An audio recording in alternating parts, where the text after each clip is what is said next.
Today, there is so much happening this week that I want to talk about. So much.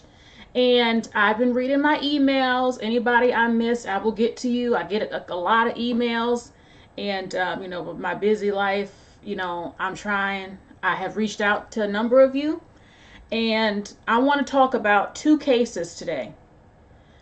One was a subscriber, a supporter sent me about Christopher Dean. Hi, Nikki, Michelle, Traveling Diva. One was sent to me by my subscriber about Christopher Dean. And one, Lavina Johnson, is a case I am sure most of you have not heard about. I didn't even hear about it until recently. And I just felt in my spirit that I had to talk about it. Okay, one of you remembers. Okay, so just a few months ago, I told you about the case of Sergeant John Pisarak and his wife Kiana, who were killed. This was in California, I believe. I could be wrong. Where she was raped in front of her husband, and he was also killed. Both of them were shot in the head. And he was a sergeant, and these men worked under him. They worked under him. They were jealous. They claimed it was a robbery, but nothing was taken from the home. And they were killed. They were very young, just starting their life. He bought a house, a 5-bedroom home for her. And they said race wasn't a motive. Race wasn't a part of it, which I think is bullcrap. So,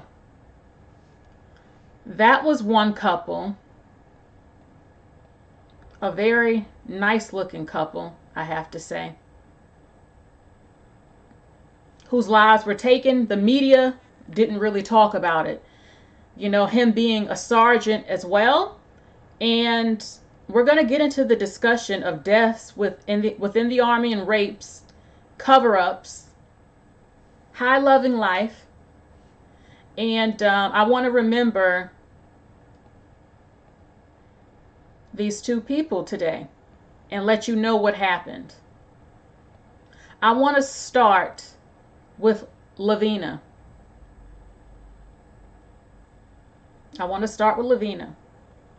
You might hear some noise, the air conditioner. Something's wrong with my ear. I don't know. So before I get into it, I need a drink. Seriously.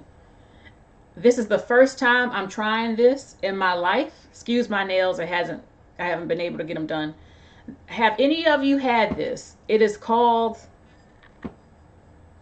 get this good, Hypnotic.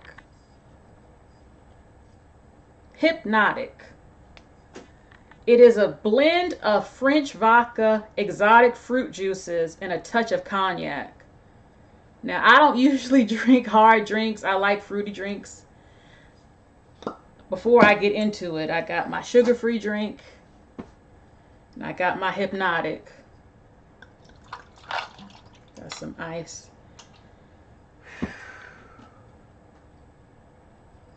Y'all know I like to drink when I'm talking, but I usually drink a sugar-free drink. But I want some liquor today. Okay. Before I get into it, Nikki says an old school drink. I used to love Hypnotic. Let's see how this tastes. I hope it's not strong.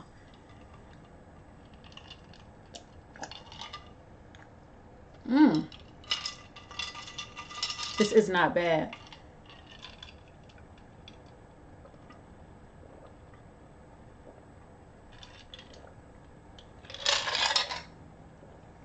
Ooh.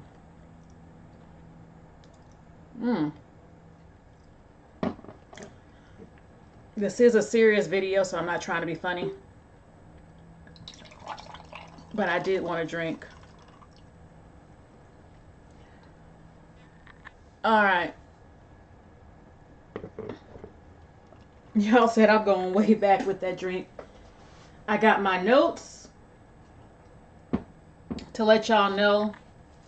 Get Mag Dog 29 was the killer a black man?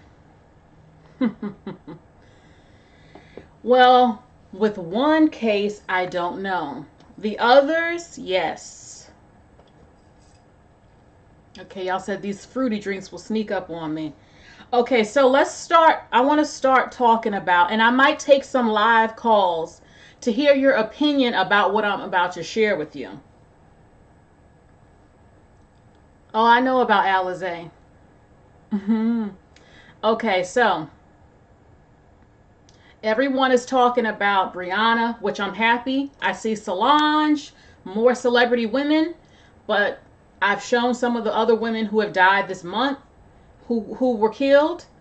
Some have been shot by cops, and like I said before, what's going on with Brianna, I think is more because black women pushed it and they decided to throw her in. We know the real deal when it comes to black women on average. We know the truth. So, I want to talk about Lavina Johnson.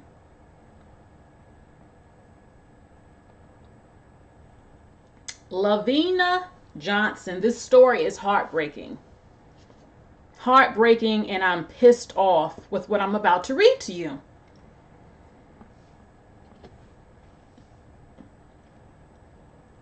Okay.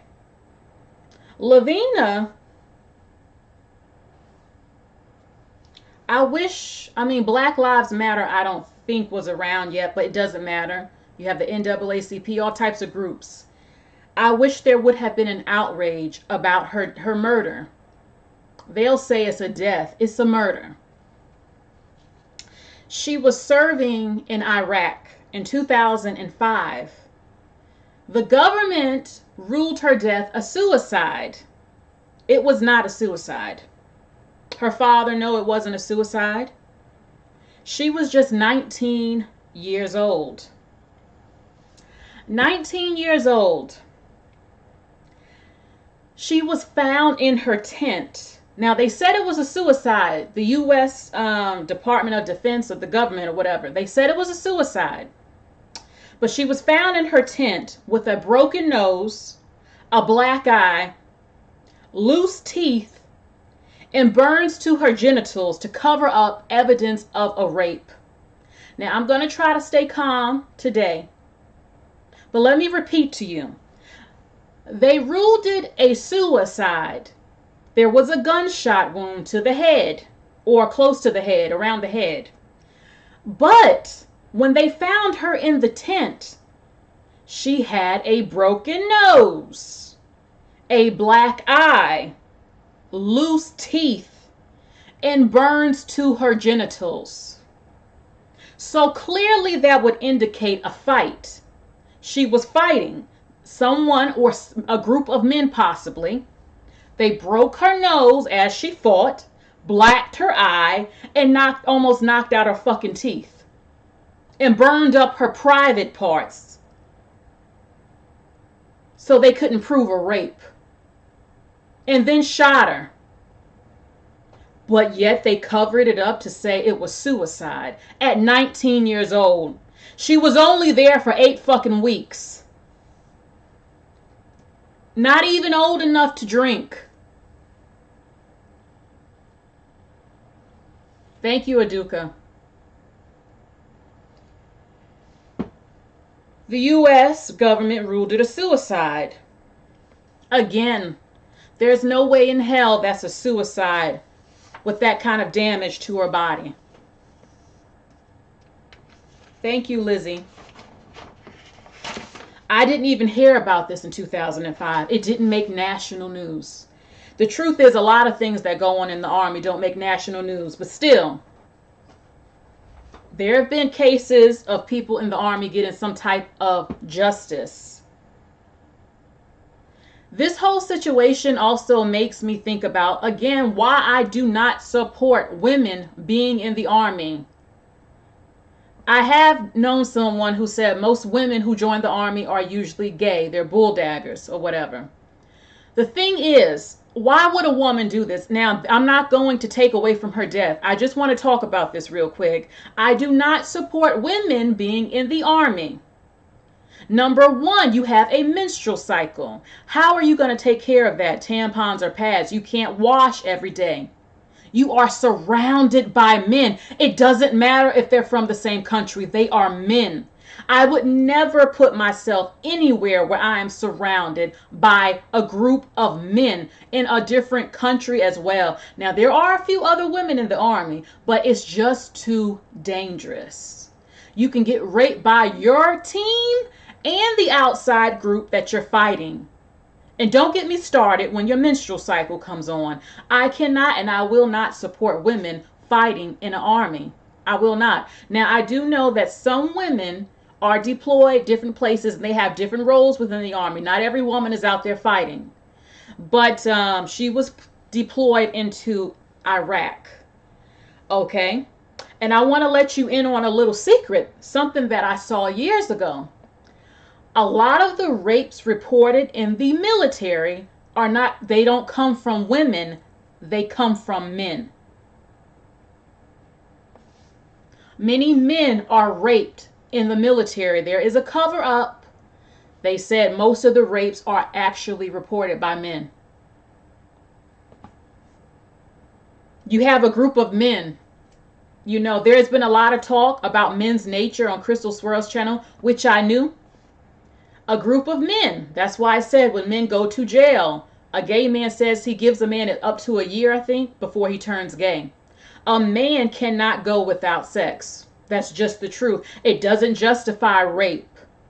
They have consensual sex with other men and some women. You put a group of men in a foreign country where there are no women. There have been cases of soldiers, American soldiers, who had raped a foreign girl. She could have been Islamic, Arabic, or whatever. They raped her and burned down the house. She was a teenager.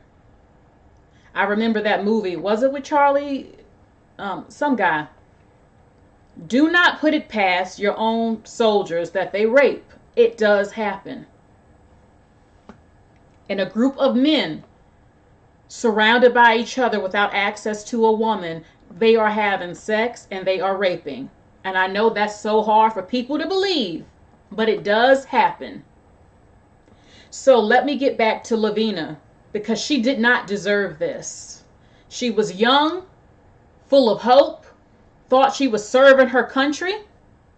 I think her father was a veteran, and she took a risk. She was only there for a short time before she was killed. I don't care if they call it a suicide. She was killed.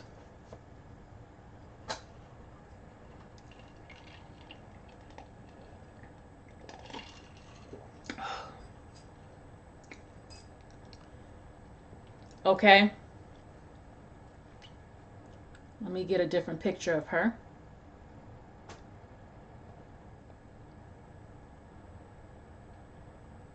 Give me a second.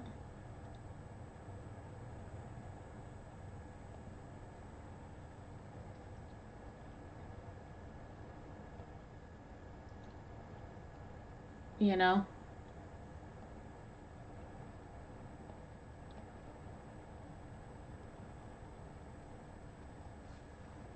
Lavina was just 19 years old, literally just out of high school. She was an honor student and a vegan. She did what she thought was right. She wasn't even old enough to drink. She goes to serve her damn country, America, only to have her teeth almost knocked out, a broken nose, raped possibly up the vagina and the ass, and then shot. I'm disgusted. I'm disgusted. A baby in the damn ground, raped up and beaten. Her name wasn't said on a national level. Just like me, I'm sure most of you never even heard about what happened to her.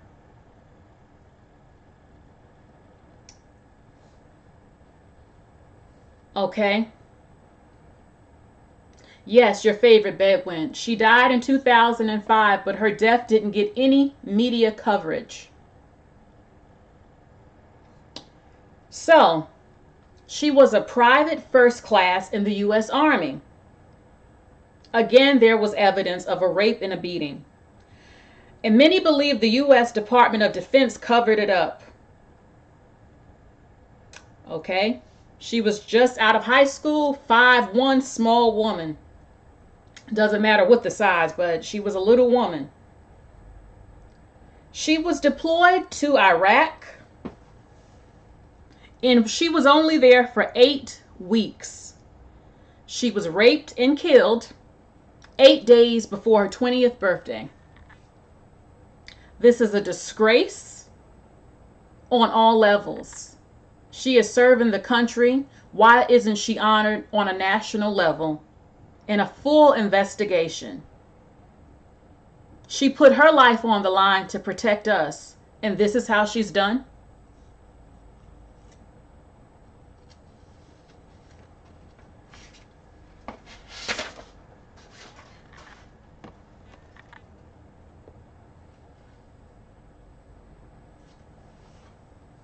A parent can't sleep knowing something like this has happened. I don't even have children, and if I did, I would never get over knowing my baby has gone out like this and that no one has been brought to justice. I would not be able to sleep. I would want to kill somebody. I can't rest. I would not be able to. And her father, I won't show the picture of her in the casket or the gruesome pictures. I saw them online. Her father, he saw her in the casket, and he found out some things, and he said he was suspicious when he saw her body. He wanted an investigation. Then it came out about the broken nose and the loose teeth. Now, in 2007, there was an online petition made for an investigation. 37,319 people supported it. The petition closed May 24th, 2008.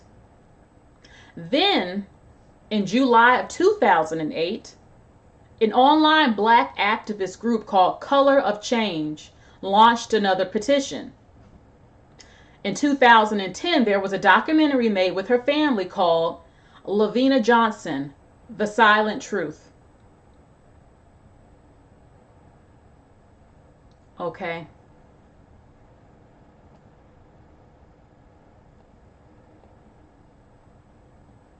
Now,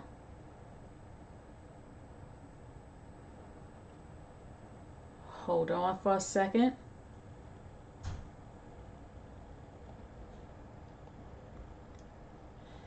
So, Cheryl McCullum of the Cold Case Investigative Research Institute, she called this case gut-wrenching and said they normally spend 1 year investigating, but that they spent 3 years investigating Levena's case. And she said they couldn't get back to the Army and say, look at this, the evidence and everything like that. She said they didn't have enough new information, nothing to suggest wrongdoing. Really, Cheryl? There was nothing to suggest wrongdoing? Yet she had a broken nose, a black eye, her teeth almost knocked out, and her private parts burned up. What the fuck do you mean there's nothing to suggest wrongdoing, bitch?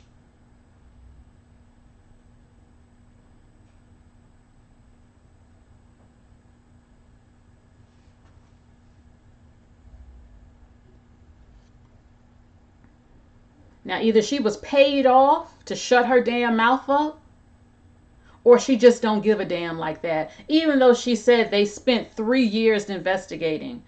Okay, maybe you couldn't find any new information. I mean, she was found in the tent. There's no cameras. Okay, but to say there's nothing to suggest wrongdoing, how dare you say that with the damages done to her, the injuries? Yes, Lavender says, who burns their own genitals? Okay, Miss NOYB is new. Some of you are new in here. I will go over it again really briefly. Really briefly. Lavina Johnson died in 2005.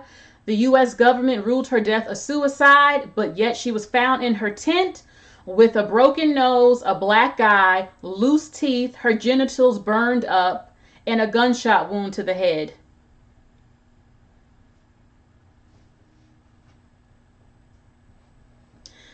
So, no one can tell me that that was a suicide.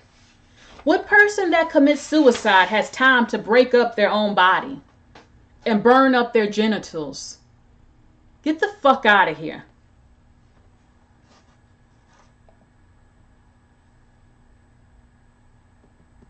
This is a disgrace for women, for black women, for people in the army, period. Now, this woman, I believe this is this woman.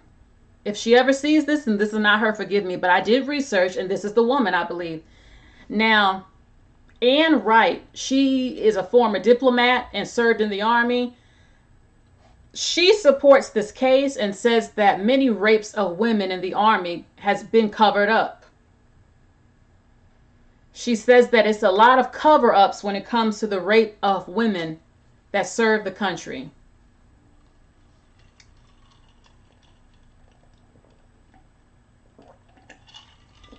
They more than likely, Queen did not do a rape kit. I don't understand why colleges and the army, they love to cover up rape. No one cares about your reputation. Do what's right. It's just so hard to admit that fellow people in the army that serve the country rape and do terrible things to other people that's serving with them. Is it going to kill you to admit that? Is it going to kill colleges to admit the amount of rapists on your fucking campus? It's disgusting. Where are your morals, people of God? Where are they?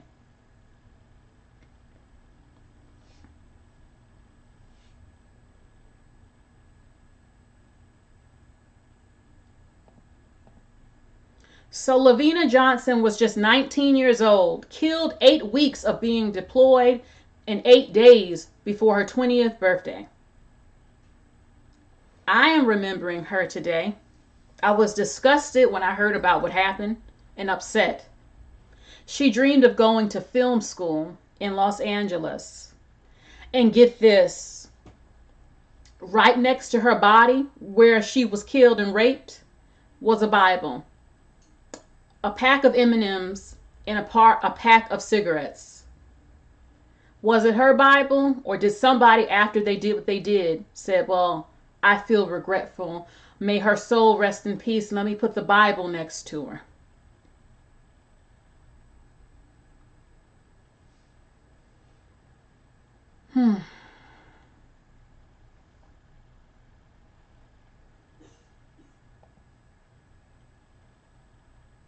Okay, so let me read some of...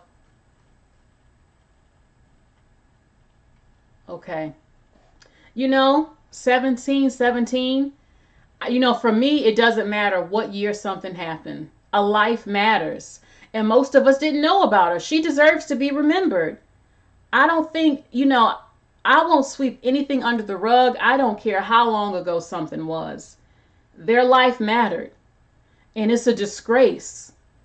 And I refuse to let... When I heard about this, I said, I have to talk about it. I will not let her death just go under the rug, that nobody knows about it, because this is disgraceful. And I can't imagine the fear. I believe personally, she was gang raped. I believe a group of men held her down. She fought. They broke her nose and fucked her up. and raped her. They said her genitals was burned. They could have just said the vagina, which makes me to believe she was raped up her vagina and her ass, which is extremely painful either way. You know what else? If they really wanted to investigate, being that she fought, they could have looked under her fingernails. Because that's what they usually do. When you're scratching, the men's hair and skin gets under your nails. They could have found out who was next to her tent, what unit was she on. They could have tested every man, collected the evidence under her nails and the blood, and test the men. And they could have found that damn killer. That's what I believe.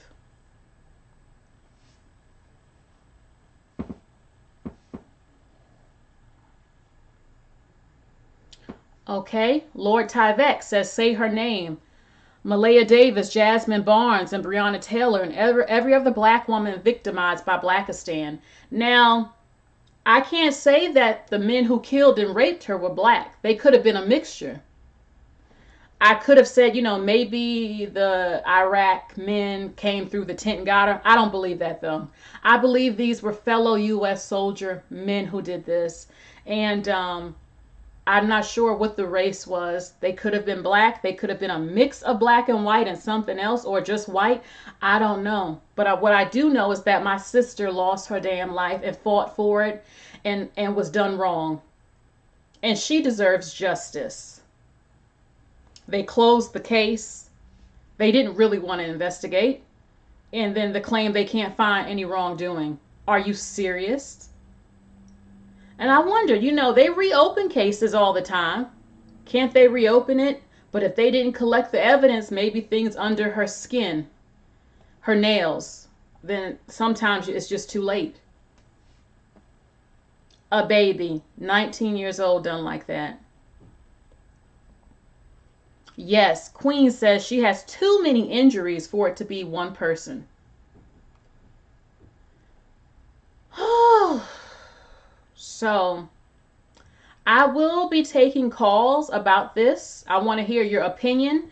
But before I hear your opinion, I want to talk about the next case of Christopher Dean that was sent to me. And when I heard about this, one of the most horrific cases in Atlanta's history.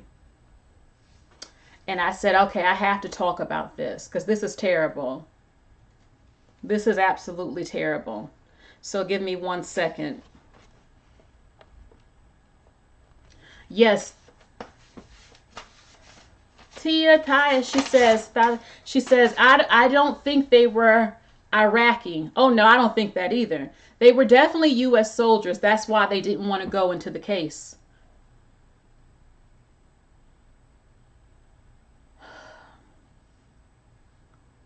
Nikki says, if she was a teenage boy, we would have heard about this. I'm not sure completely because reportedly a lot of men are raped in the army and it goes unreported in the national news. A teenage black boy. Okay, then yes, it might have been made a big deal.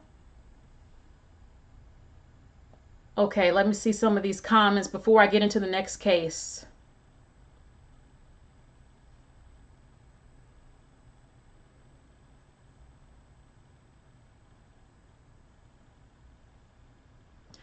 Brother John says there's actually another case on Fort Hood right now. There's a missing female soldier. Your favorite Bedouin says suicide victims don't go after their own genital area and commit suicide.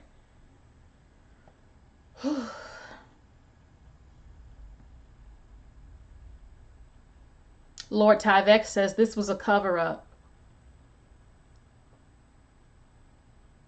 Mind Over Matter says, where are all the Black Lives Matter people with their big money?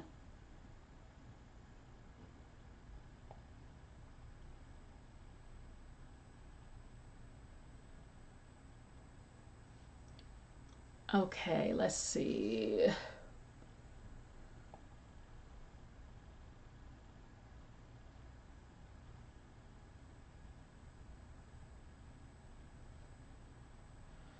Okay. Justice for her. Yes, Cool Cat. That case I talked about of the girl who was raped by the U.S. soldiers. You said her name was Abir. She was 14 from Iraq. They raped her and they put a pillow over her head and shot her. I had heard of another case of a girl being raped and they set the house on fire.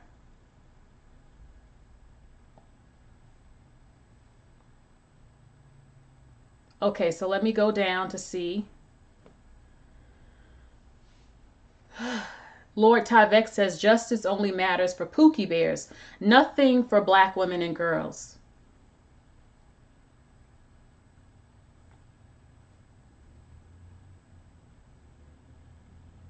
Okay, so rest in peace, Levena.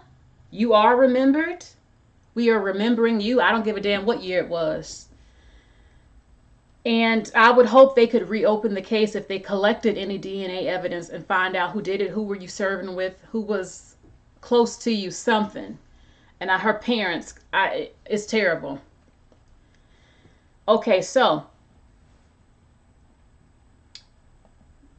let me take down her name. Okay, Lavina Johnson. So the next case that I want to talk about is Christopher Dean. Christopher Dean. Now, people are talking about George Floyd, that he was trying to get his life together, and there's been sympathy for him. Okay. Well, this is another case of a man who was trying to get his life together, reportedly. And what happened to him, the way I said what happened to George Floyd. Now, again, I'm still trying to find out if the woman was pregnant. I said Floyd was wrong for robbing a woman, putting a gun to her stomach, and if she lost the baby. And with this man, okay, what happened to this man was very wrong as well. Trust me, I will tell you what happened. Keep listening. Let me take another drink. And yeah, I'm kind of feeling the drink. I'm not going to lie. My muscles kind of giving out.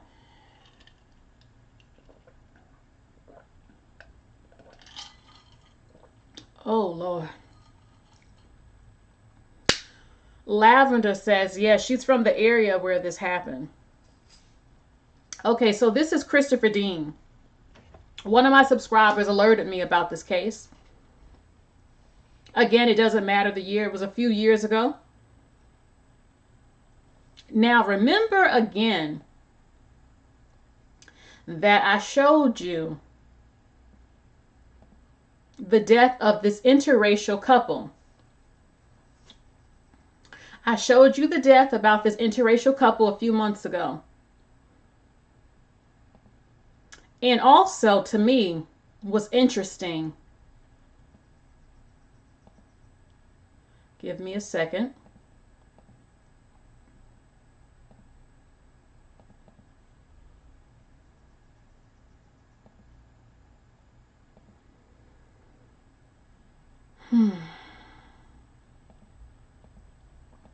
Excuse me. What's interesting to me is that he also had a black wife or girlfriend. This is what's interesting to me. It hasn't been talked about regarding the case, but I would find it hard to believe that this wasn't a factor. Not with the way that I know black men feel about white men who have black women. They had 2 sons together. Okay?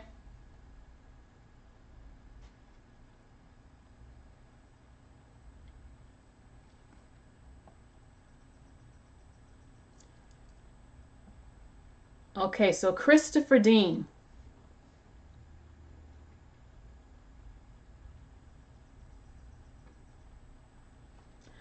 Now, Christopher Dean's murder is one of the most horrific in Atlanta's history, and it didn't make the national news.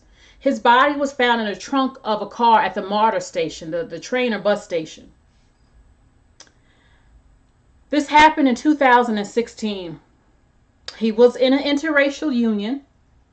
He was beat so bad his skull was depressed. I will show you the killers.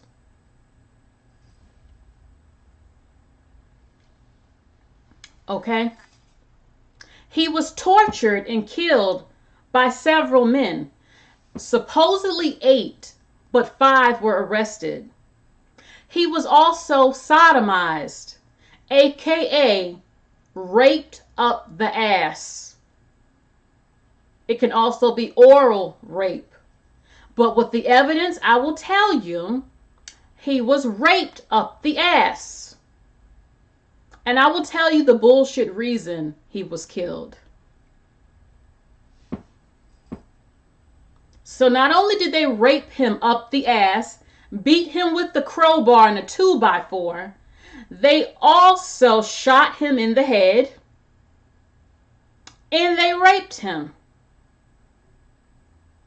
and beat him so bad his skull was depressed.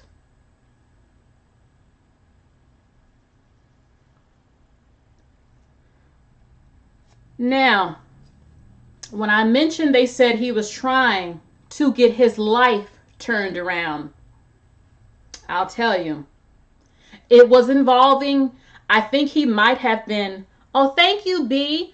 B says, I just had to unsubscribe from a black woman. She's educated, but she had a live talking about prison reform and living without police. Any black woman who says that is out her damn mind.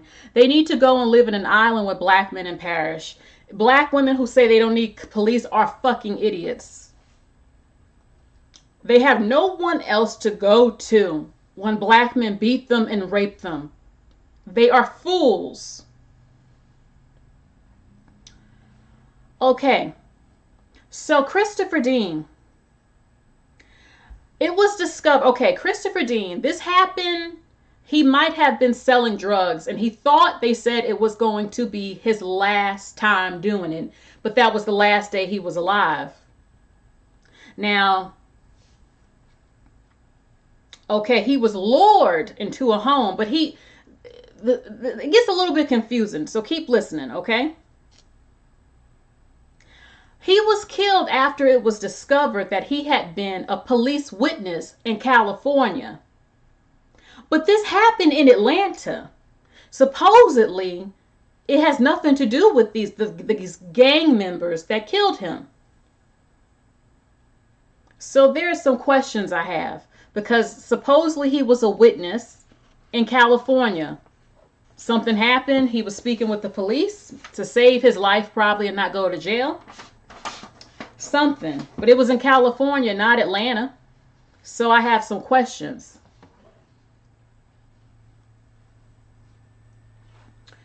I have no idea what kind of white man he was. You know, the most I know is that I don't think he was doing drugs. He might have been selling drugs. It's a possibility he was doing drugs. Supposedly his parents and somebody said he was trying to turn his life around. Same as George Floyd, right? So I will not justify what happened to this man because they didn't have a reason to do this to him. Okay, he was just 33 years old, my age. Now, I believe again that I believe they knew he had a black woman and 2 sons with him. I believe that hatred was a part of why they beat him the way they did. They will never say it was, but I know. Okay? They said what the evidence is that they pounced on him. They said he was in the process of turning his life around. He thought it was one last drug deal and he could turn clean, but he didn't get the chance. This happened in October. I forgot the year. Excuse me for forgetting to write that down. The day he was killed, he was invited to the home by one of the brothers who was 23 years old, Xavier, and Orlando Gibson, who was 30 years old. They said, now they did speak to the killers, as soon as he walked in the house, they jumped him. Now, Christopher Dean, he had cooperated with the police in California, but again, it had nothing to do with him being in Atlanta with these men. Okay? And I question, how did the gang members, how did they know about this? I believe he might have known them and been friends with them, or so he thought. Because how else did they get this information unless he told it? How would you know that? It's in California. I live in Atlanta. How would you know of what I've done to talk to police about a case or something, or to save my butt? How would you know that unless I told you? So,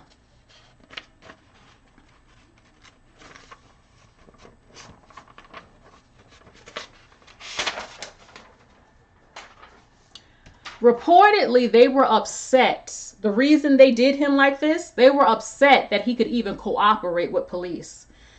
Again, it hasn't been revealed how did they find this out. Okay, so there were 8 suspects, but there were 5 of them arrested. They beat him for an hour. They beat him with a crowbar and a 2x4 and sodomized him, aka they raped him. And again, they burned him and they shot him twice in the back of the head. Jasper Green, who was 27. Okay, Rob Stone says, you don't know how drugs syndicates work. They could all be connected from coast to coast. I don't know. They spoke to these men and they claimed they had no connection to the California stuff going on. I don't know. Again, I'm assuming he was friends with them. He knew them on a personal level to maybe where he trusted somebody and revealed this. I also believe they probably knew he had a black woman and 2 kids with her. And they probably hated him. Now, they shot him twice in the back of the head. Jasper Green, 27, and Lamar Allman, 25. These are young black men. And look at how evil they are, in their early 20s. They were supposed to burn the body, but they left it at the MARTA station in the trunk in Atlanta. Now I'm going to show you something. I saw a few more pictures.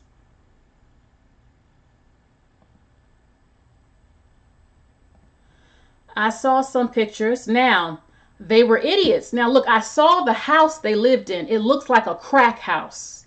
Ladies, when you see a man, there are certain signs. I'll get into that later.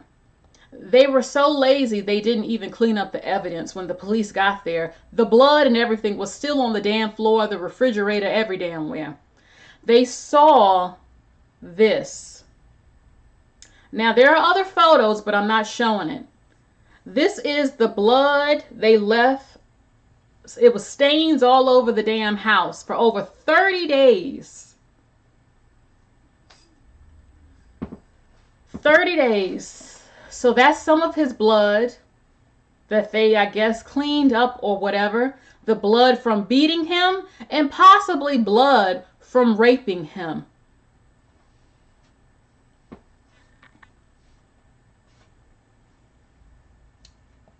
Now I'm going to show you his killers, one by one. The first killer, and these are young black men from their early 20s to the oldest is probably 30. Raping and killing over bullshit.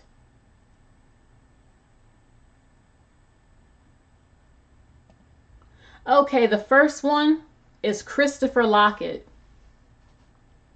This is one. Now, reportedly there were 8, but they managed to get 5 of them.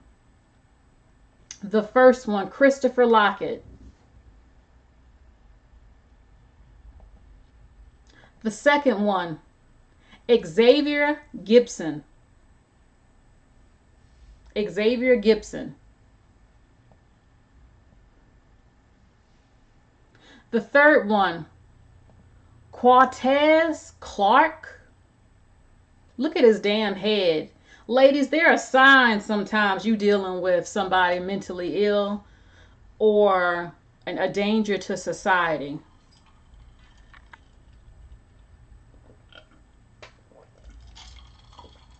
A straight up damn Dusty. The thing is, these are the men some of y'all date. Not subscribe to me, but those who are viewing this. These young girls. You don't know he fucking a man up his ass. He's getting a hard on while torturing the man. Okay. Cortez Clark. Joshua Rooks. I would never give any of these men my number. I'm drinking Hypnotic.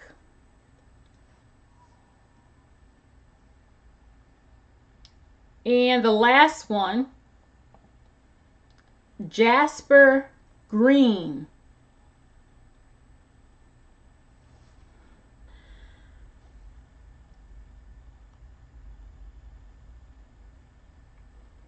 Okay. So these are all the ones that was arrested. Take a good look at them. These are the men in the hood that some of these girls giving their number to. I wouldn't give my number to none of them looking like this. But this is them. Y'all sons, some of y'all sons, 20 years old, getting an erection while torturing a white man and raping him. The good news is they were all given life sentences. The prosecutors said they all showed no remorse. You mean to tell me you're going to throw your life away in your 20s to be locked up in jail forever, where you will get F by men and F some men yourself for the rest of your life over being mad that you found out that he was a witness in California? What that got to do with you? Okay, thank you, B. B says, my friend was saying that we don't have more black cops because of white supremacy. The reality is that most of them have a felony by the age of 20. I said I was going back to school and they laughed. I used to question too, if you have such a problem with cops, why don't you become cops? A lot of them can't vote either. They talk about, we need change. You can't vote. You got a jail record. And they laughed at you going back to school. I believe you. Some of them are so ignorant. It's not because of white supremacy. No, it's not. That's their crutch and their answer to everything. White supremacy.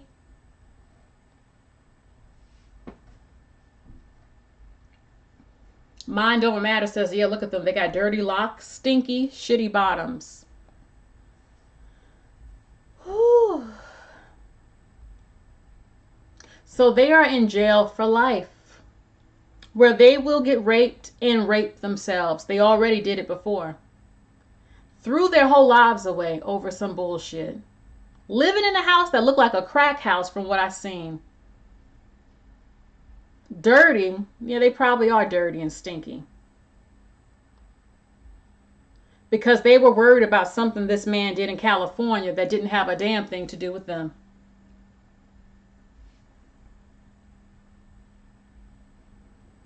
I have other topics, Jill, on my channel. Okay, so again, he did get justice. Lavina didn't get justice, but he got justice because all of them were giving life sentences in jail without parole.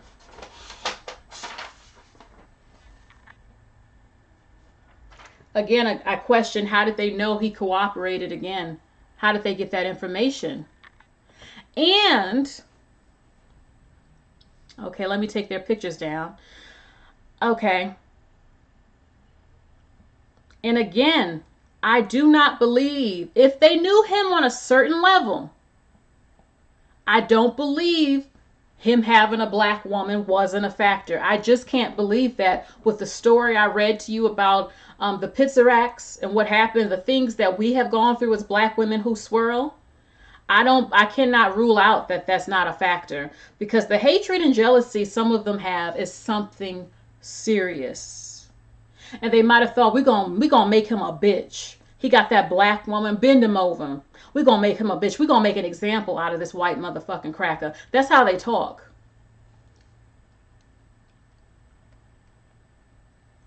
Sorry, y'all. That's how they talk. I can't rule it out. It wasn't mentioned in the case that race was a factor, him having a black woman, but I personally believe if they knew him like that, I think it was. I'm not wrong for thinking that, because I know the level of hatred they have when it comes to us being with white men. So, where's this man? He was lured. He was lured, they said, by him, Christopher Lockett, to hit the home, the crack-looking house he shared with his brother. It was under the guise that it was about, thank you, Lord Tyvec, he thought it was about a drug deal. Okay? A drug transaction. Then the other men, the gang members, supposedly from what they said, let me take this picture down.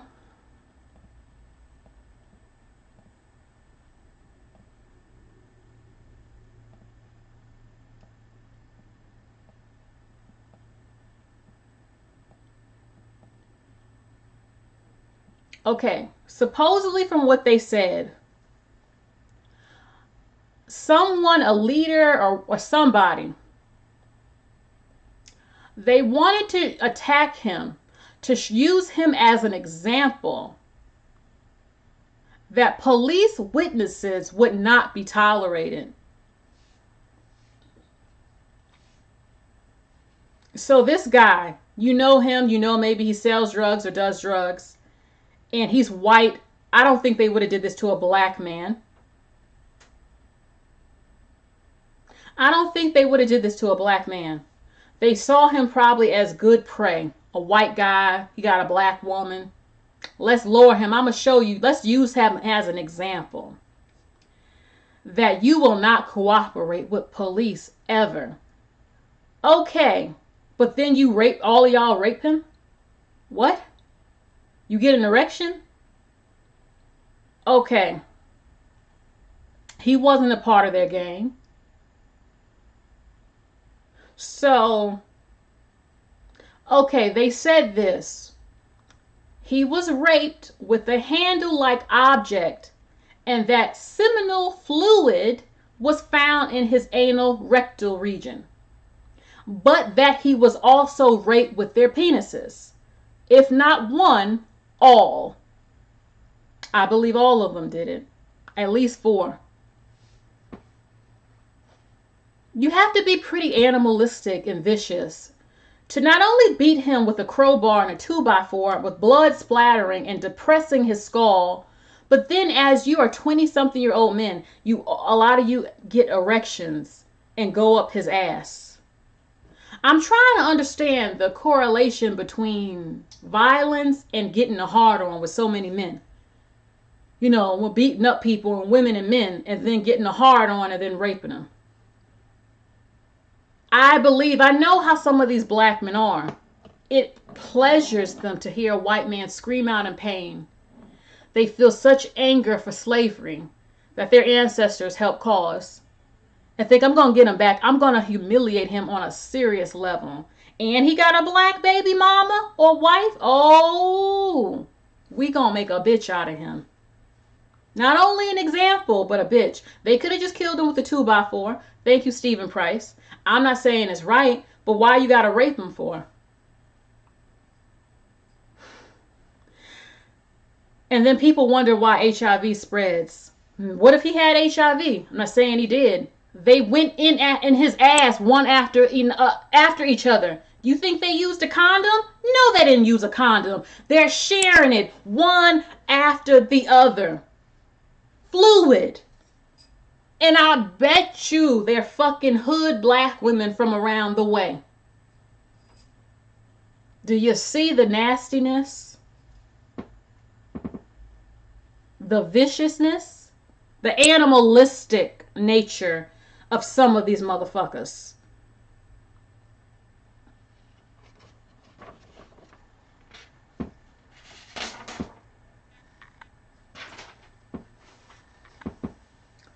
Okay. So that is it. But I think I'm going to take some calls because I want to hear the people speak about your opinion about these 2 cases that I just shared with you today. I want to know your outrage. I want to know how do you feel about it. Now, when you call in, I want you to stay on topic about this video. I want you to tell me how you feel.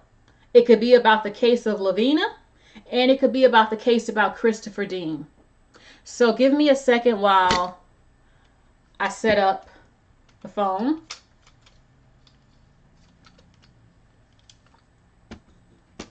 Yes, it is nasty. And I'm happy they got life in jail. Now stay in there and get raped up.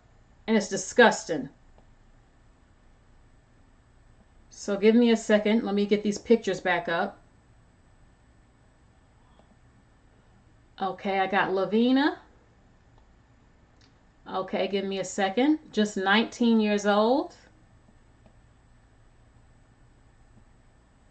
But you know what? I don't want that picture of her with the gun. It's some people might think it's masculine or whatever. I want something more softer of her, if I can find that picture. Okay. Whew. It's kind of hot. That air is off. Okay. Okay.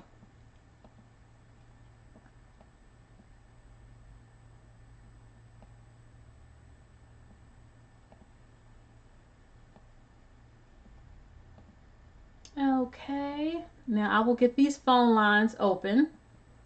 Who will be the brave caller again to call in? Let me get this phone. I will take, since I'm hot as usual, I think I'll take maybe 3 or 4 calls. I always say that and it ends up being more. But, okay. Okay. Maybe Lord Tyvec will call in.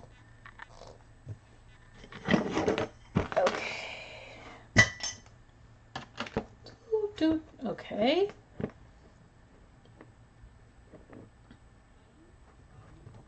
Okay. All right. Let me get the phone number up. Okay, I'm taking calls now. I want someone to call in if you want to, but it must be about these cases. What do you think about the situation that happened to Lavina Johnson? Do you think that it was a suicide, a cover-up? How has this touched your heart? What do you think about Christopher Dean? The murder and the rape of Christopher Dean, and the murder and the rape of Levena.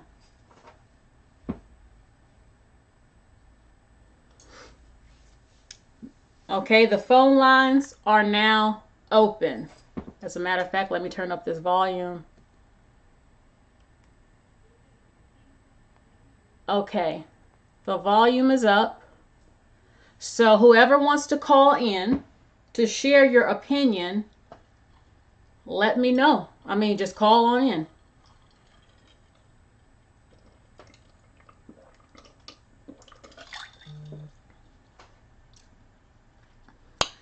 Well, the case, Stephen, of Christopher happened in 2016. The case of Lavina Johnson happened in 2005. As a matter of fact, let me put their names back up.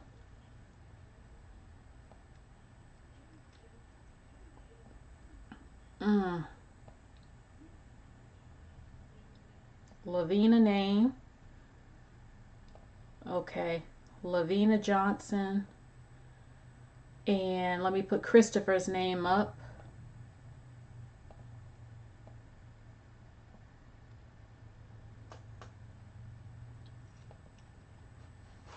Okay. I got a voicemail. Oh, okay, y'all. I had turned the phone off. Okay, give me a second, y'all. Sorry. Okay. Okay. No wonder I wasn't getting a call. Okay, give me a second. Okay, I should be able to take calls now. Sorry. Okay, call back in, whoever it was. A 212, a 218 number. Okay, Atlanta, Georgia.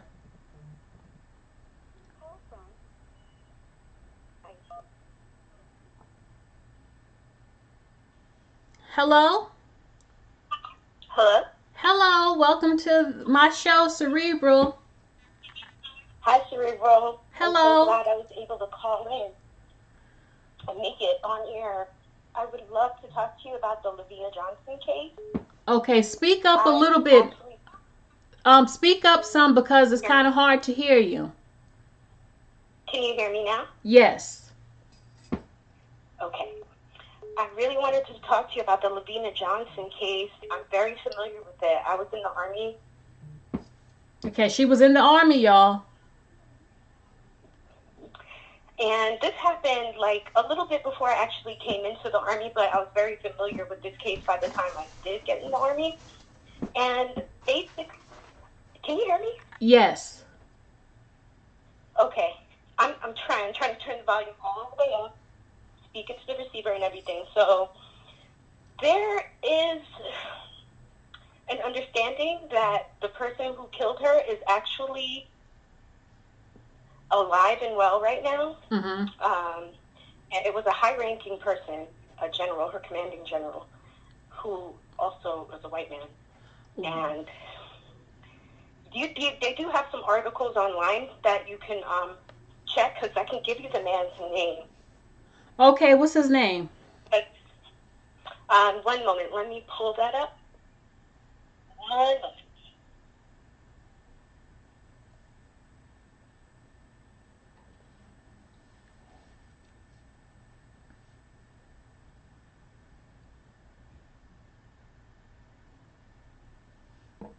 Now listen, y'all. Until there's evidence, I don't believe everything. I will research it. Like, I'm sorry, I have to pull it back up again, because it was on a women's veteran Facebook group that I'm a part of, and we were just talking about the same case yesterday. Somebody made a post on Memorial Day, and I just saw the post yesterday. Anyway, okay. So I don't want to be too awkward with the silence while I look this up really quickly. Okay. Now, everybody, I don't, like I said before, I'm down with the swirl, but I'm about the black woman. Any enemy to the black woman that doesn't like us and that will harm us, whether you are white, black, Hispanic, Arabic, Indian, I don't care what your race is, you are an enemy to me. I don't need people, we know how they write me stuff saying, oh, you see, they do this and that, you shouldn't date them. We don't deal with the ones that hate us and that will kill us or that will rape us or that are colorists. They're not our problem. We don't deal with them. And I will stand up for justice for black women, period, no matter who does it. An enemy to me is an enemy, period. I don't care what the race is. That doesn't mean we still not going to swirl. But we're not delusional. We're not crazy. A lot of us. I'm not going to support any man that harms the black woman. And if a man not black did it, get his ass. I want justice, and I want to see the same outrage when the black man gets killed by people not black. Where's the same outrage for the black woman being killed by people not black and black men or women? You get what I'm saying, y'all? Okay. All right, Cerebral, I'm sorry. Whenever you're ready, I'm back. Okay. I am ready. Give us all the name of the man who reportedly is the one who killed Levena. Kevin Burns. Kevin Burns. Yeah, Kedin. Burns. He's alive. He lives in North Carolina right now. And he's supposedly doing very well for himself. He was not charged for her murder. There was an investigation. However, if you look it up, he was forced to retire and charged with adultery instead of what actually happened. Hold on. There was an extensive investigation. This is interesting because the report says that they closed all the cases and that they didn't have any evidence. So how did this information come? How did this information come out that he was the one who did it? They have somebody who was an investigator who basically talked. And it's just information that is circulating amongst the private women's veteran Facebook group that I happen to be a member of. And he, and yeah. And he was her general or her chief or something? The commanding general. He was a commanding general, a one-star general. And that's what I'm saying. There are information out there that you could look up. Yes, they did close the case. However, I did want to put that out there because if there's any, miscommunication as to, what kind of situation we're dealing with, it seems to be that this general had not just one mistress, but multiple. Okay. While over there in Afghanistan. And how old is he? Some of the things that I've heard is disturbing. I don't know. He was a lot older than Lavina Johnson was, though. Okay.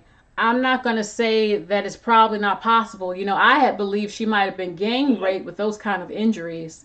Right. I was listening, so I was like, I know you were saying that. That's why I was like, I don't think it's quite the case of that. It was something more personal. I've heard things. I don't want to put, anything, speculation out there too much. I feel like I put the name out, However, there was speculation that there was, an affair, Speculation there was an affair with her. But I don't believe that, because if he was sleeping with her, why would he almost knock her teeth out and break her nose if he was already sleeping with her? Part of that has to do with why she was killed in the first place. Apparently, this is I don't like to do these things, but this is the story that I've heard the most consistently in these circles that follow women and veterans and things like that. Is that she may have walked in on him with another soldier in a tent, and an altercation ensued. Those, all the damage, the broken nose, the black eyes, the broken teeth, loose teeth, and possibly a rape, which was covered up with the, corrosives that were put on the genital. This is a story that I keep hearing. Okay. In circles that I follow. So, I can't speak to the actual truth and validity, but for years I've kept on hearing the same story. I'm not going to say it's not possible. I can't condemn him fully until I know for sure, but I'm not going to say it's not possible. Now, you said his name is Kevin Durnes, Durnes? No, B. B as in boy with a B. Oh, B? Urnes? No E, just Burns. Okay, and he lives in North Carolina, and he's a commanding general. Okay. Not anymore. He was forced to retire and charged with adultery. With respect to the investigation that took place around Lavina Johnson, he was involved in a part of that. But however, the murder, the suspected murder, was covered up. As we all hear, they say it's a suicide. Obviously, with what happened to her body, it just, I doubt that. I want an investigation. He was charged with adultery and basically forced to retire. If I find out this is true, I don't want him charged with adultery because she was raped and beaten. He needs to be locked the fuck up. Period. Exactly. Locked up. She was just 19 years old. No matter how old she was just a fucking baby. Exactly. The military is rife with a lot of abuse, especially sexual abuse. When I went to Afghanistan on my first deployment, I was told the first thing when I got to the FOB that I was going to be stationed at was be careful at night. Be careful at night is what they told you. Be careful at night is what they told her. And be careful in general because of rape. You see that? This is why women don't need to be over in the Army. Let me ask you a question. What do y'all do when you get your menstrual cycle? As far as during training? The whole time you're out, you're deployed, everything like that. Are there pads and tampons given to y'all? Yes.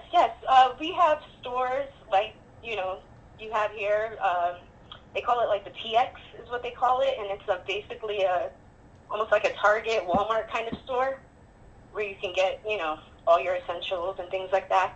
But what about... They do have these things. Mm-hmm. I'm sorry, go ahead. Facilities aren't... None of the facilities that I dealt with when I was in Afghanistan are up to any kind of standard you'll find here in America. We have awkward living situations. Like, we don't exactly live... Okay, when we first got there, I lived in a tent with other female soldiers for about, a month. And from there, I was sent to another duty station away from my actual unit and assigned to another unit because of my job. So I had to go by myself essentially to this new duty station while I went to after we got to Afghanistan. So we lived in certain makeshift kind of things. They called them like bee huts. It's like it's a literal hut, like a wooden hut that you construct. We have bunk beds in them. The bathrooms are separate. There's a question somebody had. Do you have to buy these menstrual pads and tampons, or are they free? No, I bought mine. Okay, you had to buy them. Mine all the time. But what about when you are deployed to other foreign countries, such as Iraq or something, where they don't even have these type of pads and tampons? What do you do as a woman? No, we do have them on the base, on our FOBs that we are living and working on. Okay. They do have stores, Okay, because they have Starbucks, they have Burger King. Even in Iraq. I didn't go to Iraq. I've been to Afghanistan though, and in Afghanistan, and I've also heard of people from other soldiers I know that were in Iraq. They had the same kind of things there. The PX on post. Okay. Or buying all your essentials. I used to hear. But the living situation is awkward. Oh, the living situation is awkward. Yes. Tell us about that real quick. Well, like I said, we live in these makeshift things they call bee huts. It's a wooden hut. Basically, it's just a long hut sectioned off by wooden boards, and basically that's your room. You have a bunk bed, and not much else in there. A couple shelves on the wall, and you can make it up however you like. Basically, put a rug in there, dress your bed, all the normal things. So let me ask you this: there is no AC, or it's like you have to have a fan, you have to have a heater plugged in. Oh, there's no air conditioner. There is no heating. So okay. You have to buy these things. Your favorite bed wench has a question for you. But do you have to go in the field and fight when you're on your menstrual cycle? Okay, so women generally don't fight. That's usually the infantry job. However, women do get in situations where you could be in a convoy and you take your fire and you have to fight, and absolutely you will have to be on your period and do what you have to do regardless. Yes. Okay, so as a woman, you didn't feel, for me personally, I don't want to go anywhere where I know the majority is going to be men. I would feel unsafe from the start. You didn't feel unsafe signing up to be in the army full of men? Actually, that's not what bothered me initially, but I did have a problem once I was in Afghanistan and I got attached to a different unit than I was with in the States. And I was with a whole new unit, people I didn't know, so that did bother me. And I did end up getting in a situation where I was stalked briefly by another person with someone that was a first sergeant who was very high-ranking, but not an officer, but a high-ranking NCO. Hold on for a second. Starvos Phenom says, y'all are so clueless. Look, I didn't serve in the military. I know what I've heard about the men in the army not being able to wash up every day. You're out in the field. I'm a lady. I'm not saying you're not a lady, the caller, but I don't know about all that fighting in the army and stuff, and I never will join that. So these are good questions because a lot of us don't know. We ain't used to fighting in no war and going to battle and being deployed and stuff. So these are good questions. Okay. Valid. Okay. If I could shed a little bit more clarity for you, if I'm not taking up too much time. Okay, go ahead. Mm-hmm. Okay.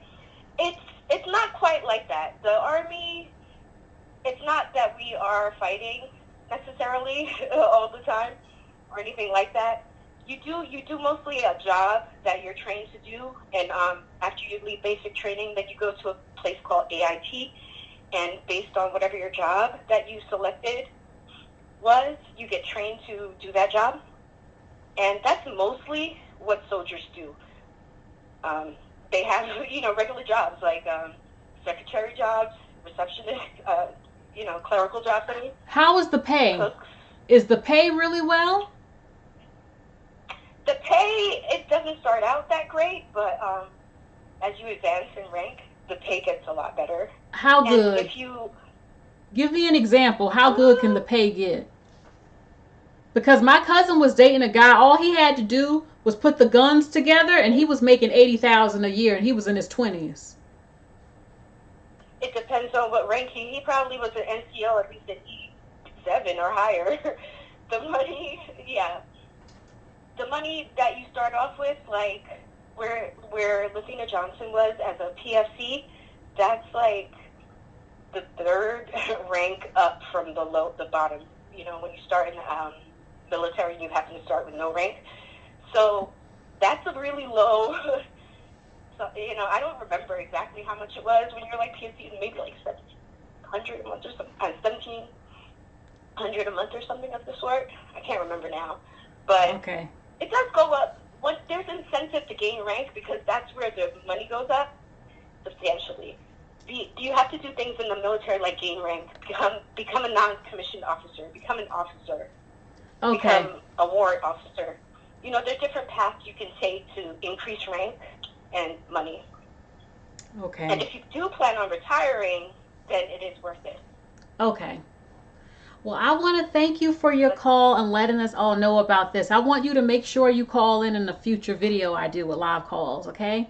Thank you. Because I'm not going to take too many. Nervous. Oh, it's okay. I'm not going to take it a lot of calls today, but I love hearing your opinion. Thank you. Thank you so much for your time. I love what you do. Thank you. Bye. Bye. Big 5150. I am not drunk, even though my muscles have given out a little bit from this drink. I'm not drunk. And the woman, if you're still listening, many people said they salute you. Thank you for your service for the country. Okay. So there were 2 more calls coming in. Okay, I have it from Ohio, from Cleveland, Ohio. Okay. Hello? Hello, Cerebral. It's Lord Tyvec. Hey, Lord Tyvec. Hey, yeah. I was watching your live stream and obviously participating in the live chat. And great job as always. You asked if I could call in, and who am I to deny the great Cerebral? So here I am. Oh my God, we love you. Oh, I definitely appreciate that. On a real sour note with these 2 stories, the level of depravity and dehumanizing, disgusting nature of Blackistan really doesn't surprise me anymore. Anything that's disgusting, depravity, dehumanizing that comes from Blackistan is to be expected. It's amazing to me that I'm sitting here and I'm watching a nation lionize and make a martyr out of a piece of shit in George Floyd, who robbed a pregnant woman at gunpoint, yet we don't hear nothing about the Breonna Taylors, we hear nothing about the Jasmine Barnes, we hear nothing about the little Cupcakes, we hear nothing about the Malia. God, I remember Cupcake. And this case, with this white guy being murdered by these 5 Pookie Bears. I mean, I said this in the chat, can you begin to imagine what would have happened if this would have been in reverse? We would have no nation left except for rubble and fires. Yes. Okay, because the nation would have been burned to the frickin' ground if this would have been the opposite effect. Why in the world this wasn't considered a hate crime, I don't know. I'm glad these 5 Pookie Bears will be riding in a cage for the rest of their lives. Yes. But to me, they should have been charged with a hate crime Yes. and put down like the savages that they really are. Yes. It's just, I believe in justice for all people, but it hurts my heart something serious that I've never seen the black community, and I use that word loosely, in such outrage for the killing and the rapes of little children and women. It's amazing how much we put the worth of men above black women. And like I said before, they kill each other every damn week, but yet I'm not saying the cop was right for what he did, but it's incredible, the hypocrisy and how the black woman has no value, even amongst some black women. And tell me, Lord Tyvec, what did you feel about the Lavina Johnson case? You know something, it's clearly obvious to me based on what I've seen and heard from you, that it's obvious there's a cover-up. It's obvious they're protecting who murdered this young lady. I think it's absolutely disgusting, regardless of how high the rank is. It's obvious she was murdered. This wasn't no accident. For anybody to say that there was nothing to see here, move on and, we'll wait for news at 6 and 11 is complete and utter bullshit. It's obvious that there was something wrong here. This was murder. But again, because it was a black woman, and it was probably some Pookie Bears that probably did it, or a high-ranking Pookie Bear, nothing is to come of it. And, Cerebral, you made a great point in one of your previous live streams or videos, is that the race of the killer is more important than black life itself. Yes. When Pookie kills Ray Ray, nobody gives a shit. When 80% of black babies are born out of wedlock and have to grow up without fathers, nobody gives a shit. But oh my God, if the daughter of George Floyd has to grow up without a father, she gets $2 million from Kanye West and gets set for life because people don't like the fact that an evil white police officer killed her daddy. Yet the sick part is, if Pookie or Ray Ray would have killed George Floyd in exactly the same fashion, nobody would give a shit about him, and nobody would give a shit about that 6-year-old girl. No. She would just be another casualty of the fuckery, the depravity, and the dehumanizing nature of Blackistan. And I say to Blackistan, excuse my language, fuck you. You know what's interesting? Okay. The donations for George Floyd has surpassed $12 million. And Kanye West, you see, it's a nice thing he did, but I recall Kanye West making a song saying, and when he gets on, he'll leave your ass for a white girl. And then he married up Kim Kardashian, even though there are rumors that Kanye is in fact a homosexual. But he doesn't like black women. And everybody is kissing his butt now because of what he did. And when you bring up the lack of care for the black man and woman killed every day by black men, I looked at the gun memorial and I see countless pictures of black men, even from today, murdered by black men usually. And it's amazing. I mean, these deaths, it's amazing how high it is. But yet there is no outrage for it. It sickens me. It sickens me, Lord Tyvec. Every life matters. But they are going all out for this man. And I love the fact that the justice system might reprimand the cops more and that things might change that might better the country. But why did it take for this? And why they just don't give a damn when the black girls and boys are killed by black men? It's just incredible. The delusion, the hypocrisy. I can't even put it into words. And I called it out in a very popular blog website on Instagram, The Shade Room.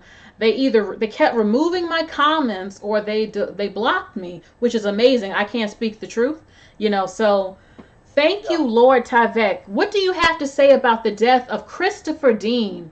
What they did to him? Well, first of all, I think obviously, these were 5 angry Pookie Bears that didn't like the fact that this white guy was trying to do something with his life and was married to a beautiful black woman. To me, it just amazes me that this kind of thing can happen, and it's like nobody says boo about it. It's like you had to bring it up and mention it, but yet everybody is losing their minds over, what happened to George Floyd. It's ridiculous. And the thing is, this cerebral, at the end of the day, it's all one big Ponzi scheme, okay, that's being run by Blackistan.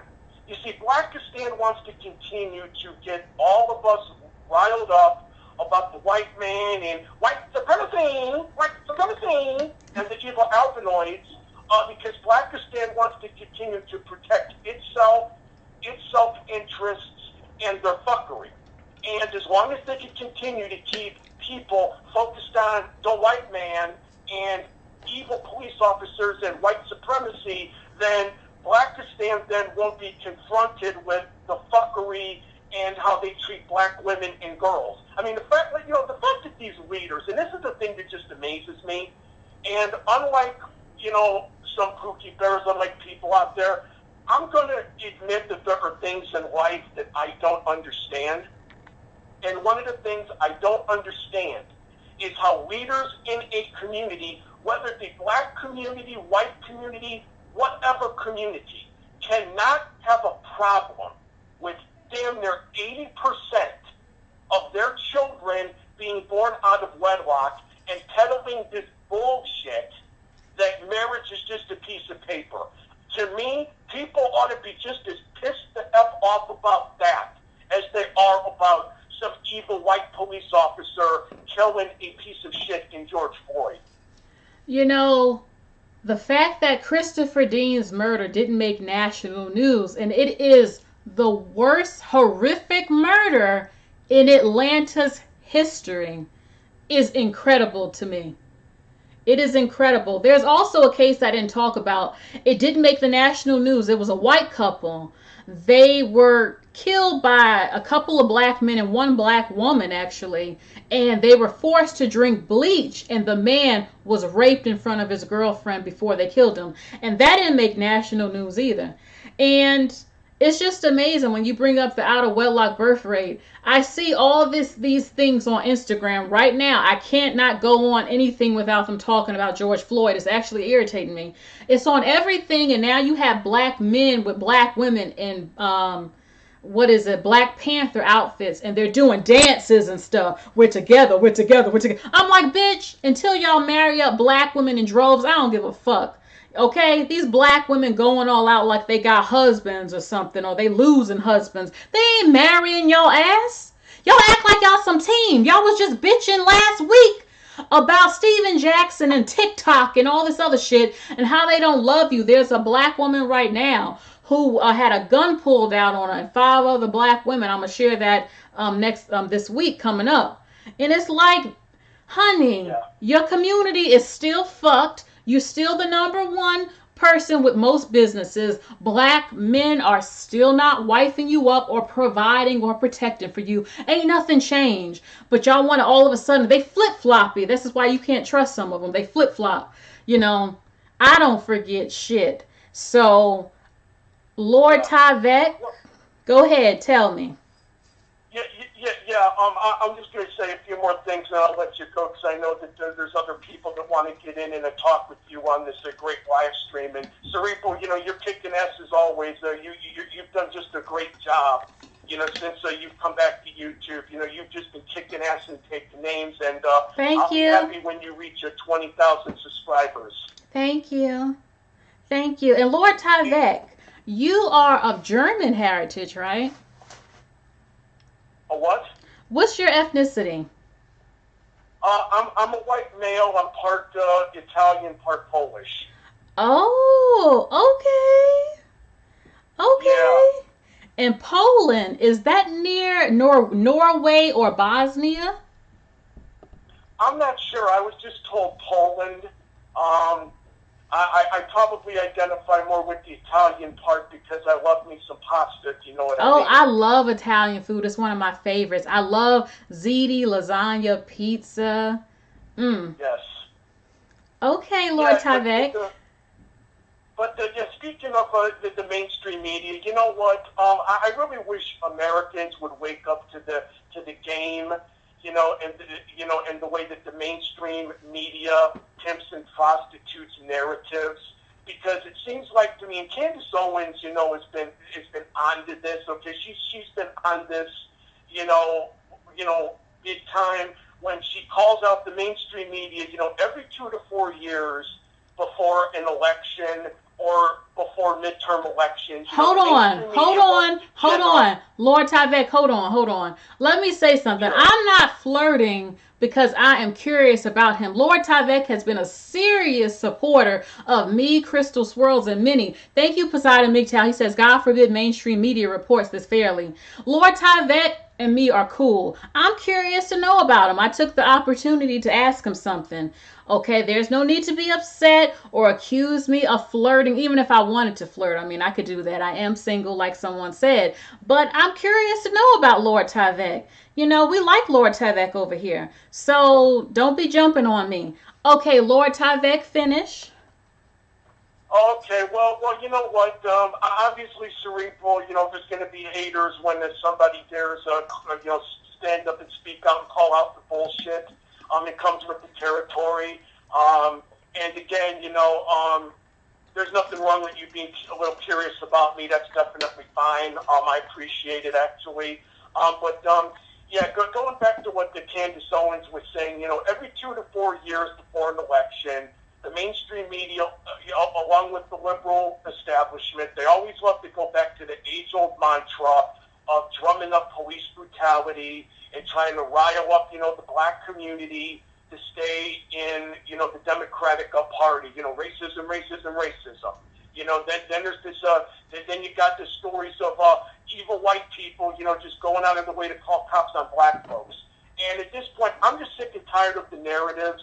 I'm sick and tired of the media just pimping and prostituting certain narratives and ignoring other stories, like the stories that you and other ladies in these platforms mention and bring out, okay? And at this point, I'm just done with the mainstream media at this point. The media is a freaking joke. They ought to be ashamed of themselves. They're anything but fair and balanced. It's a disgrace. Hold on, Lord Tyvec. 1 second. I got a donation and I need to read what she said real quick before the chat moves too quick. Okay, Queen, thank you. She says, I Googled more about Levena. It was said she was raped and was getting treatment because she contracted an STD. So she was previously assaulted weeks before the murder. This is terrifying. Oh, Lord. God. I will talk about that more. Continue, Lord Tyvec. Yeah, because I just wish more and more people, especially the black community, because, I really want the black community to do well, okay? It really bothers me, this willingness to want to just blame white folks for everything. At the end of the day, to me, I'm just going to say this from an outsider's point of view looking in. I don't see it with blaming white people for everything and pimping and prostituting victimization, how that's ultimately, in the end, going to help the black community, okay? At the end of the day, from what I see, and I can only, see it through my eyes, and I can only see it through standing in my shoes, there's a lot of problems in the black community that have nothing to do with white supremacy. Like, for example, all the babies born out of wedlock to either part-time daddies or no-time daddies, and these Pookies and Ray Rays, when they're even expected to do anything for their children, they whine and complain about how the system isn't fair, okay? They whine like little, excuse my language, little bitches about how the system isn't fair. It's not fair. Just like they were whining that they were going to be getting a stimulus check if they were behind on child support payments. It's ridiculous. I mean, at the end of the day, personal responsibility and accountability is going to have to come in if any community is going to thrive and survive.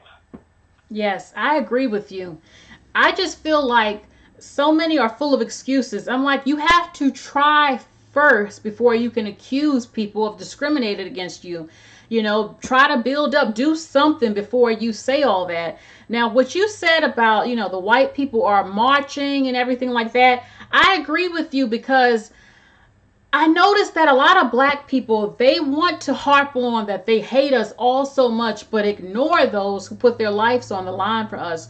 All the way back again, like I said, when it comes to the abolitionists, white people during the 50s and way before the 50s who helped free black people, who helped change laws, who died with black people, and who we see out there right now risking their reputation, everything like that, and going out there getting hit with a rubber bullet, tear gas, and all that, and showing their solidarity with a number of black people. So that whole thing of all white people hate us is a bunch of bullshit. We can clearly see, even if we go back to the days of slavery, that that is not completely true. Also, Vanetta Cloud, you said black women need to stay out the military. There is something I'm going to pull up after Lord Tyvec that I want to read to you all that I forgot to show you, and then I will be taking more calls. So, Lord Tyvec, I love you. Is there anything else you want to say before I end this call? You know what, Cerebral, all I'm going to say is, you know, you're doing a great job. You've been kicking ass since you came back. Keep up the great work. I definitely love, you know, the success that you're having. You look gorgeous as always, and I'll be very, very happy when you reach your 20,000 subscribers and beyond. And just keep on calling out the bullshit, you know, because quite frankly, I'll go on record as saying this. I think as a society, we all need to hear from people like you. Because I'll be brutally honest, and I'm going to make a confessional here real quick, like I'm at the church.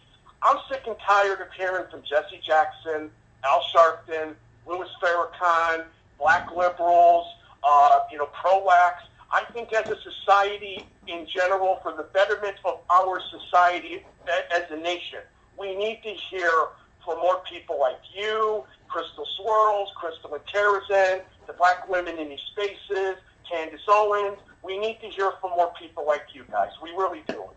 Thank you. I believe all lives matter.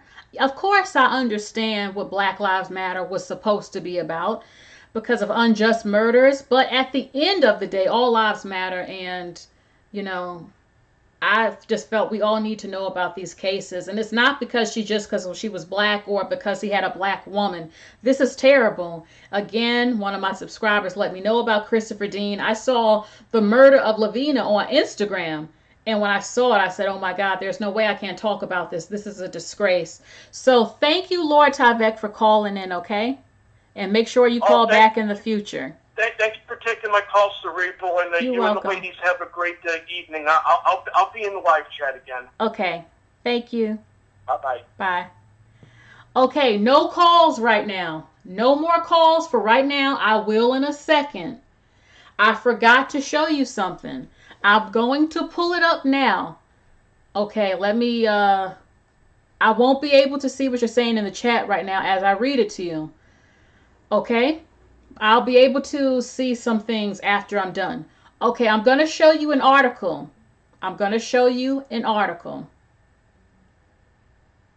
Thank you, Miss Nubian. Okay. Okay, I have to, give me a quick little second.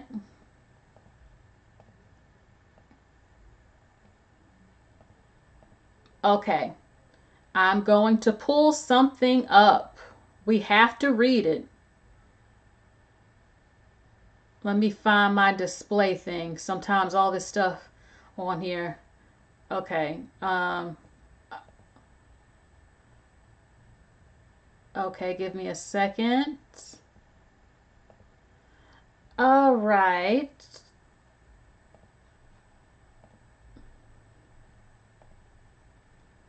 I want to read you something regarding black women who are veterans. Something, since we were talking about rape in the military, and I shared with you the story of Lavina Johnson. Okay. It says, neglected at home after serving abroad, the story of black women veterans. Okay. Her dream deferred, hashtag, in 2016. All right. Now, why is this scrunched up? Hold on. Come on now.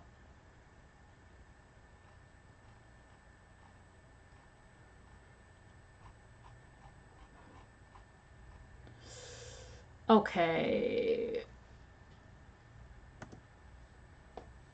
Let me reload it because I need to be able to read this to you. Now, this cannot be messing up.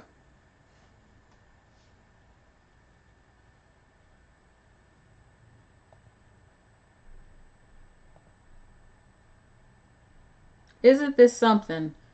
Why I didn't have any problem with this yesterday. And now I want to read this to you and it's scrunched up. Okay, so I might not be able to read to you what I wanted to read to you. But it was talking, I can see a little bit of it. It says black women suffer disproportionately. Basically, there's a high amount of homeless black women who are veterans and a number of those who are sexually assaulted in the military. Why is this like this? You see this? Okay. It says that in recent years, black women have been disproportionately facing rape, basically. Basically, this article was talking about the high amount of black women who have been raped in the military.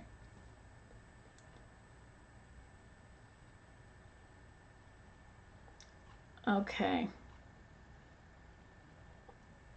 Okay, let's see. Okay. It says, did you know? In 2013, a report conducted by the U.S. government showed that 45% of homeless women veterans are black women. Almost half of the homeless women veterans are black women. In 2008, the Women's Veterans Summit, WVS, revealed that veterans of color were 71% of the VA Homeless Women's Veteran Program and asserted that female veterans are more likely to experience severe housing cost burden. I find it a disgrace that veterans are not taken care of. They risk their life for the country. It should be automatic that they have somewhere to stay and that they have a good salary. Between 2007 and 2013, a study showed that black transgender veterans were more likely, twice as likely as cisgender regular black women veterans, to have reported sexual trauma while serving in the military. Oh my God. So they're saying that the black transgenders, the transsexuals who are in the military, more than black women are suffering sexual trauma. So don't think your man won't screw a transsexual or rape a transsexual. It says even when they have more years of service, black women in the military generally hold lower ranks than their white counterparts. Black women who are sexually traumatized in the military are one of the fastest growing segments of the homeless population. Oh, hell no, this is a disgrace. And where are the black people and black programs to help these women? And I've always been disgusted with the treatment of veterans, period. Like, how can you serve the country but yet you're homeless? What kind of government does that? Why don't they have money? Why aren't they given money to live in jobs? Let's see what you can do to help. You can contact your state's Veterans Affairs Office and ask them about the existence of the following. Okay. Surround yourself with resources to learn and share. The National Association of Black Military Women. Her Story campaign, it was a mission to seek out and record and tell the story of black military women.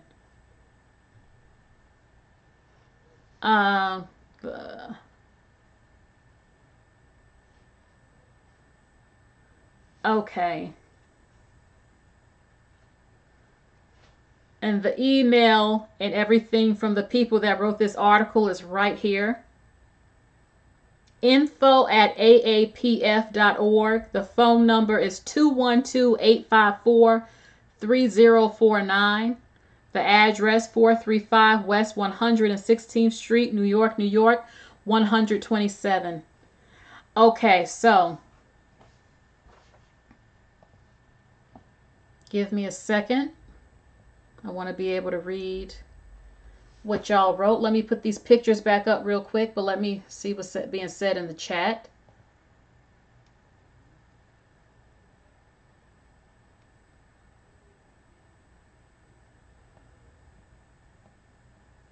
Okay.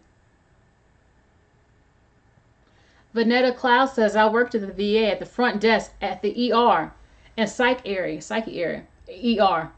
It was the saddest and scariest thing I've ever seen, and yet most of the black women were homeless. It's disgusting.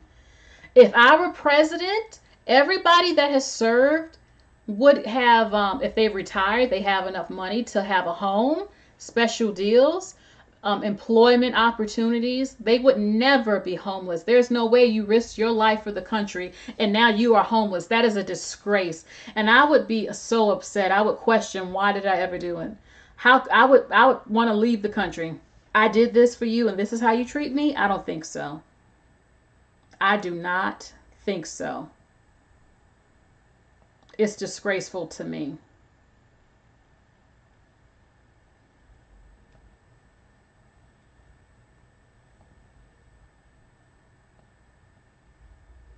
Okay, give me a second, y'all.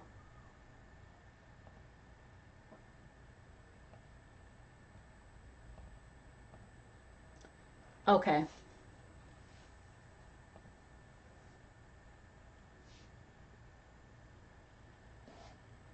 Okay, so y'all are talking about Candace Owens.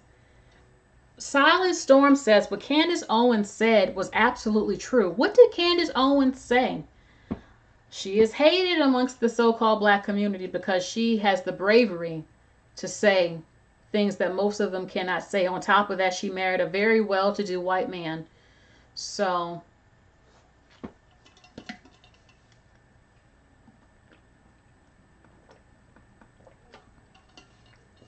hold on. Agnes, we don't use that word bed wench up over here because I'm a so-called bed wench. So because of that, I'm not going to let you stay for too long. Agnes, trying to pretend you a woman. As a matter of fact, let me get rid of you now. You see, I can respect people, but I'm not with that. If I can get you, because the chat is moving too damn fast. Okay. Agnes has been handled. Okay, Candace Owens says that George Floyd was not a matriarch. A matriarch. You know that word. Okay. I will read more of what she says. Okay, your favorite bedwench says, I don't agree with everything Candace says, but I do support her. No, like I said, I don't even watch TV anymore. A lot of what I see is from online, the news, and I've been so overwhelmed with everybody talking about George Floyd that I just haven't even been looking at stuff because I just got annoyed,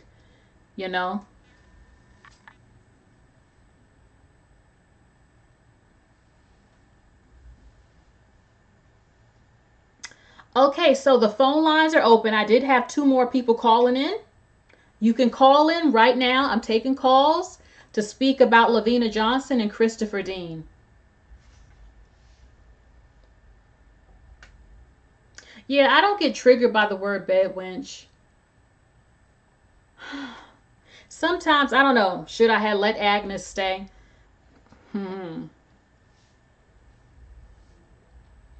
I mean, a lot of us don't care about being called that. I say this, black women did what they have to do back then.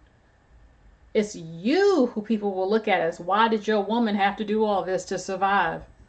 Don't get mad at the so-called bed wench. Excuse me. Thank you, Oni. They don't want to be called bed bucks, and cuckloids. They do that cuckloid thing right now.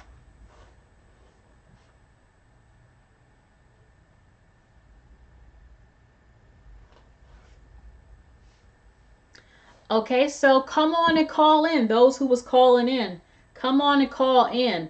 Let the people hear what you got to say about this situation. I got a call from Houston, Texas. Yes, your favorite bedouin. You can unblock her, but I will watch everything she says because I do block people on the regular. Hold on for 1 second. Okay, hello? Hey, is this Cerebral? Yes, this call is from Houston, Texas, where Beyonce is from. This is AP from Bronx, New York. Oh my God, hey. You know, I feel really bad because I missed the first half of your live, but I noticed that you were asking a lot of questions about the military and women in the military and how do you survive and how do you do different things. Mm-hmm. And the questions that you were asking, they're not stupid. They're legitimate questions. Thank you. But it is difficult because in the military, you really can be all that you want to be. But there are a lot of people that are jealous of a black woman who is excelling. Okay. Because you are doing things. If people go into the military to be a man and a woman is outdoing you, then they're going to feel some kind of way. Yeah. And so you're a target. So you can, and one way to, what's the best way to hurt a woman? Sexually. Yeah. And the military is embarrassed. They don't want people to know that they're not protecting their female soldiers.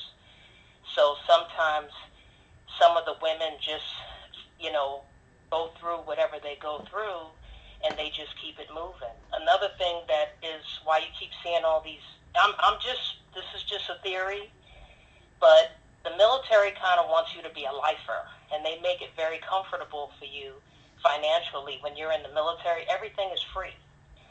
But then when you try to come into the civilian world, you have to pay for insurance. You have to pay. Like if you're in the military and you have one child, you'll get a certain amount of money. But if you have another child, you just keep getting more money. When you improve in rank, you get more money. Everything is free. So when you come into the civilian world, no one's going to do that for you. Nobody's going to make sure you get a meal. They're not going to make sure you work out. When you're in the civilian world, the gym, you have to pay for it. You have to pay for your insurance. It doesn't. Your health insurance is not free. So if you've been in the military for like 10 or 15 years and everything was free, you could be making $2,000 a month. If everything is free, you don't have to touch that money. But you can't live off of that in the real world. A lot of women assume, okay, let's get a military man because they got all these benefits and they got all this damn money and you will be set for life if you nab a man in the military. I have been told that by older women and led to believe that for years, that they have it all and that I'm going to be set if I get one of them. So that's a damn lie. No, if you stay in the military, because it's a protected environment, if you stay within the confines of the military, you're fine. The only problem is that when you try to transition from the military to a civilian, they don't have all these safeguards and all of these discounts and all of this free in civilian world like they do in the military. So that's why these women, when you're in the military and you're trying to leave, they tell you to start. They're almost trying to debrief you, and they're trying to get you to transition from being in the military to being in the real world. When you're in the military, you need to do all your investments and everything while you're in there and have everything all set up, because civilian world is harsh. It's very harsh. There's nobody helping you out in the civilian world. If your rent, you could be making $2,000 and your rent is $1,000. In the military, your rent is free. You get a free uniform. You get free food if everything is free. So what? So even if you... Oh, I'm sorry. I was just going to ask you, what is the highest ranking? Is it a corporal, a general, a sergeant? What's the highest ranking? Do you know? Okay, well, they have the different branches. They have, you're an enlisted person. You start off as a private E1. And then they have non-commissioned officers, which is the sergeants, like sergeant major, sergeant first class, etc. And then they have officers. So officers are the highest. Okay. Like a general would be the highest. And how much money do you think they make? Oh, they make quite a bit. The higher up you go, you make a lot of money, and that's on top of the fact that when you go to the PX, you don't pay taxes. Okay. You get so many concessions that as long as you're in the military, you don't have to touch your money. You don't really have to touch your money. If you're smart and you don't party your money, you don't party with your money, you don't have to touch your money. But a lot of these women that were sexually abused, they didn't have time to plan. They may have thought that they were going to be in the military longer than they were, and because they were sexually abused and they had mental issues and they got out because they were traumatized, they didn't have time to plan. So I could see them being homeless. It's a damn shame. I could see them being homeless.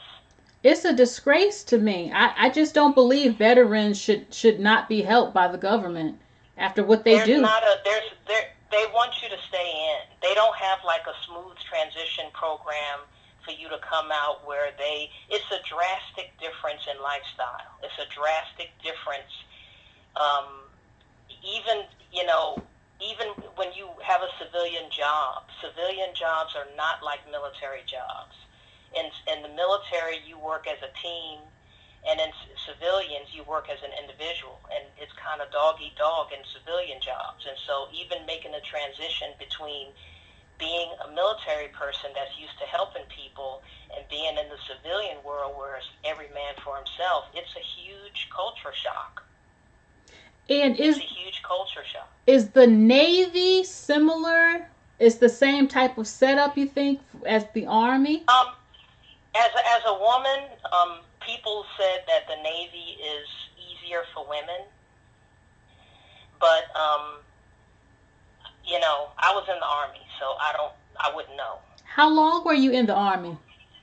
I was only in for 3 years. That's a while. 17 years old.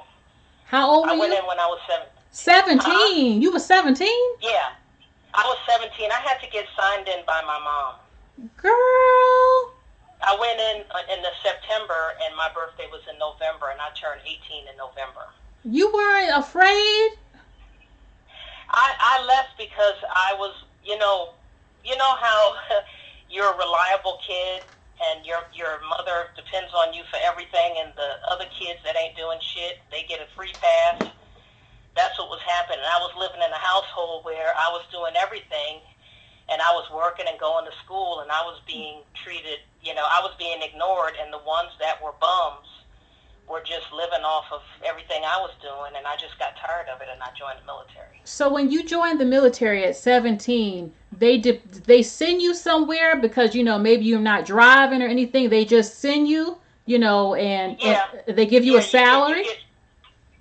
Yeah, I joined, and they flew me to South Carolina, and then you do your basic training, and then if you pass basic training, then you do your advanced individual training, and that's your occupation. And then after that, if you pass that, then they send you to your permanent duty station. So when you're on the base, do they have a lot of stores surrounding you where you don't have to leave outside of the base, like a supermarket, a clothing store, a beauty supply, something? Yeah, they have the PX, and the PX is like Target. Okay. And they have all of the amenities and everything that they have in the regular stores. And then as far as being in the field, you know, it's kind of like camping. You know, the more you go camping, the better you are at planning what you need. And so all of us ladies, we used to be close and we used to help each other out. And as far as, you know, sanitary, you know, needs, we would all have tips for each other. And we would all be clean. And we used to know where the clean water was and where to get this. And we used to share our resources. And even the guys would say, are you wearing perfume out in the field? You know? Wow. You know? Yeah, I would have my makeup on still. Well, see, that's the thing is that, like where we were, there was a lot of chiggers. And the chiggers are attracted to, like, when it's real hot outside, if they smell the blood near your skin, they'll bite you. So we used to use that Avon Skin So Soft. And they don't like it because it's perfume. So they left us alone. So the guys were not getting it. You know, we had all the secrets. You know, all the women had all the secrets of how not to get bit by chiggers and stuff like that. But we were like a sisterhood, and we looked out for each other, and we wouldn't, you know, we had the buddy system where no one would ever go to the bathroom by themselves. Okay. And where we were very strategic, and we had each other's back. And we had weapons, you know, we would sleep with weapons and stuff like that. Wow. So, yeah. So I heard that you cannot be overweight to join the Army. What is the lowest amount of weight you can be to serve as a woman? Well, when I first went in, when I was 17, they had weight, but now they have body mass index. So the standard is different. But whatever standard that they're giving you, it's not a joke. It's really serious because all of the stuff that they're asking you to do, you're not gonna be able to do it if you're a certain weight. Yeah. They're not joking. Like even when I went in, I weighed 105 pounds. I was 5'4" and I weighed 105 105 pounds.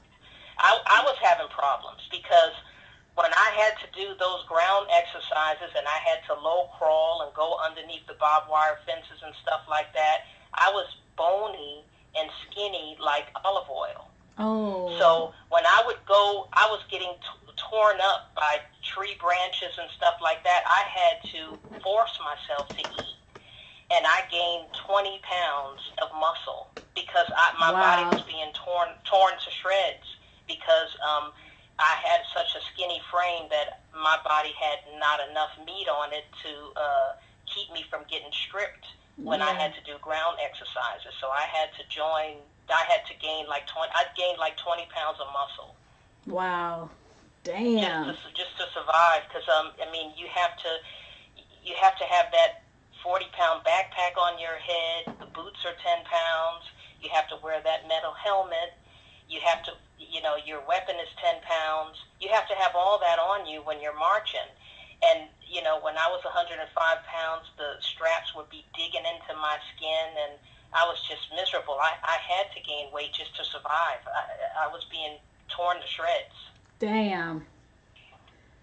Lord. Let me ask you one more question, because I'm not going to take too many calls. Well, that's fine, because, I mean, you wouldn't know, and those questions that you were asking, they're legitimate.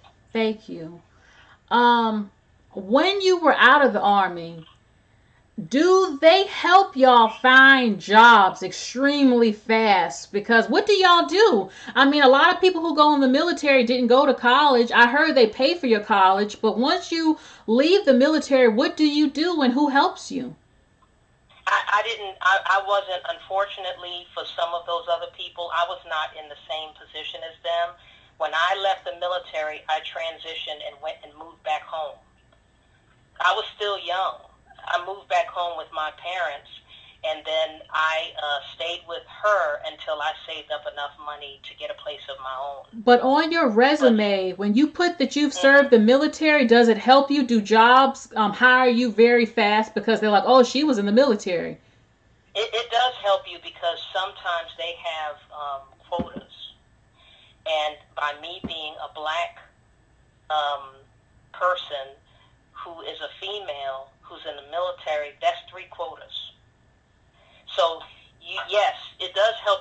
hired, you're pushed ahead of the line. And if you fought in a war zone type place, you get more points when you take those tests for the post office and stuff like that. You do get pushed to the head of the line, especially if you try to go for a government job. Okay. Okay. So and then they get tax incentives. When by me being a triple black, female, and military, they get tax incentives for hiring certain demographics of people. So there's an incentive to hire you. But some of these women that were abused, I could see them being too traumatized to be able to think straight. Okay, AP, give me one quick second. Somebody donated, and I got to read what they said before the chat go to class. Fine. Okay, America's favorite Brazilian, thank you. You says, if anyone knows homeless or struggling vets, please send to NCHV or Sheepdog. There's great civilians that put a lot of work into helping people. And this picture, this man is nice and fine and built. Okay, thank you. Okay, go ahead, Apex BXY. Yeah, it's just the corporate culture is very different, and it is a huge adjustment. And the longer you stayed in the military, you do kind of the transition period is not easy. It is a difficult transitionary period. That's why some people get out and go right back in, because it's kind of hard. Okay. Especially with the economy the way it is out here, they don't make adjustments. If your pay is $9 an hour, it's $9 an hour. If your rent is, $1,000, they don't care. They don't care if you ate. In the military, they make sure that you eat. They make sure that you have health care. They make sure that you exercise. They make sure that you have a roof over your head. There's so many different people and organizations making sure that you're good. When you come out in civilian world, nobody cares. If the rent is $1,000, oh well, it's $1,000. Yeah. They don't care if you're making $9 or $10 an hour. They don't care if you don't have health insurance. They don't care if you didn't eat. A damn shame. So it's when you're transitioning, you really need classes to say, hey, all this stuff that you guys are taking for granted, that's free. When you go out there into the real world, it ain't going to be free. You're going to have to pay for it. I just think they should have more security, especially everything that y'all do to serve the country. You're protected while you're in there, but as far as getting out, you're going into a world that they don't know what the prices are and how bad it is out here for regular people. As long as you stay, and another thing too, like when you go to the doctor, your health insurance or your medical status becomes part of your personnel file. So if a person is mentally ill, that can affect you having a job. So okay. That's the big difference in the military. Like if you work a civilian job, you can work a civilian job, and then after 5 o'clock you could be doing something else. In the military, you're military property. If you cheat on your wife, your job can be threatened. I heard about that. They take that seriously. And if you have a mental problem and you're in the military, that's part of your personnel record. That could affect you having a job. So a lot of people are down. Like there may be people in there that have mental problems, and they're downplaying it because they don't want to lose their job. So there's a lot of people that have mental illnesses. And if you go out to civilian doctors, sometimes if the civilian doctors find out that you are in the military, they don't want to touch you, because if something goes wrong, they can get in trouble with the government for destruction of government property. That's amazing. I have heard a lot of soldiers have PTSD. Yeah. Post-traumatic syndrome. Stress disorder, yeah. Stress disorder, So I am going to let someone else call in, but I want you to make sure you call in again. We love you, and thank you for your service, okay? We love you. Okay, well, it was good hearing from you again. This is nice the first talking time I've to you, ever called too. your show, I know. I listen to you all the time. But I know about you, so care. make sure you call again. All right. Okay, bye. Bye. Matrix Theory, I'm going to get into your butt real quick. You said call the white zaddy. You know what's amazing is you Negro men are calling on white zaddy right now. Please don't shoot me. Please love me. Can you please love me finally? Why you keep doing me like this? Shut up. We will get more protection. Yes, the government was wrong. Like I said, we don't have love for those that don't got love for us. But 9 times out of 10, when we do get protection and some type of justice, it's coming from the help of somebody not black. A number of times. You better go talk to black men about calling on white zaddy.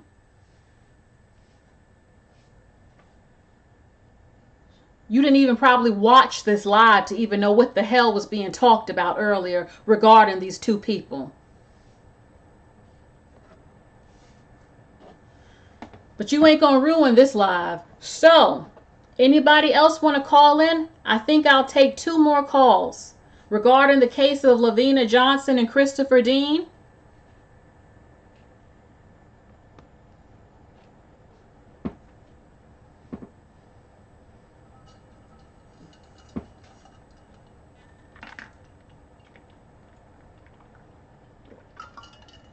And you just showed your butt.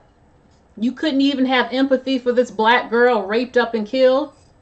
She probably supported black men, 19 years old. Who knows? You don't know her. But you couldn't even give sympathies about what happened to her. You want to dig in on swirlers or black women. Y'all show yourselves all the damn time.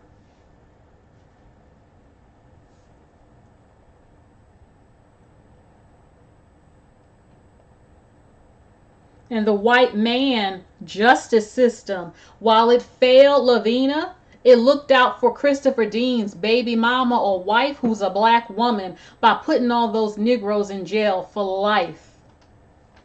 But I still want to see the value of the black woman up in society from black America first and all of America. And we're getting there, believe that. Unfortunately, we have mammies and hypocritical, hateful black men that will not put the value of the black woman up where it needs to be. But we have channels like mine and others who are doing that. So, anybody else want to call in to discuss Lavina Johnson and Christopher Dean? There was somebody calling. So,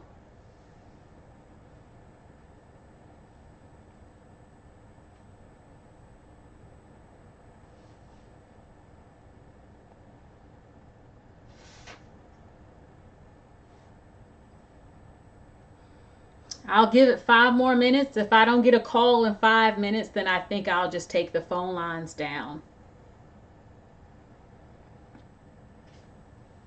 Share my videos about this so the world knows about Lavina and Christopher Dean.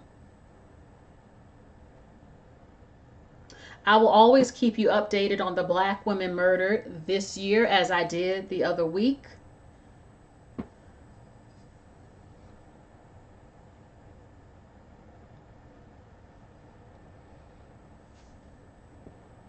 I don't know what you're saying, Big 5150.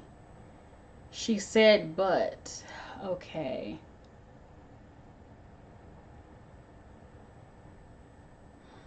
Well, Big 5150, call in. Who will be the one to call in? No one, don't be scared. No one sees your phone number. So, don't be scared.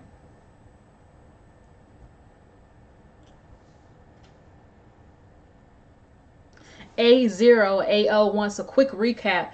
Lavina Johnson served the military in 2005. She was 19 years old. Okay, I have a call from Boston, Massachusetts. From Boston. Okay, give me a second. And okay, I hear you. Give me 1 second. Thank you, America's favorite Brazilian. He donated again. He says, it's not letting me leave the link to my other channel. I'll post it in the comments after the stream. Rest in peace to that young girl. Very sad what's going on. Thank you. Okay, so my caller is from Massachusetts. Okay, so what's up? Yeah, I'm really from Hartford. I forgot to change my number. Oh, from Hartford. Hi. Hartford, Connecticut. Hello. Yeah. How you doing? I'm good. What's your name in the chat? I'm curious. Winifred 19. Okay. Okay. So what are your thoughts on Lavina Johnson and Christopher Dean? This is my first time hearing about this. I would like to know, I wasn't here earlier during the chat, so I would like to know what's going on here. Okay. AONU.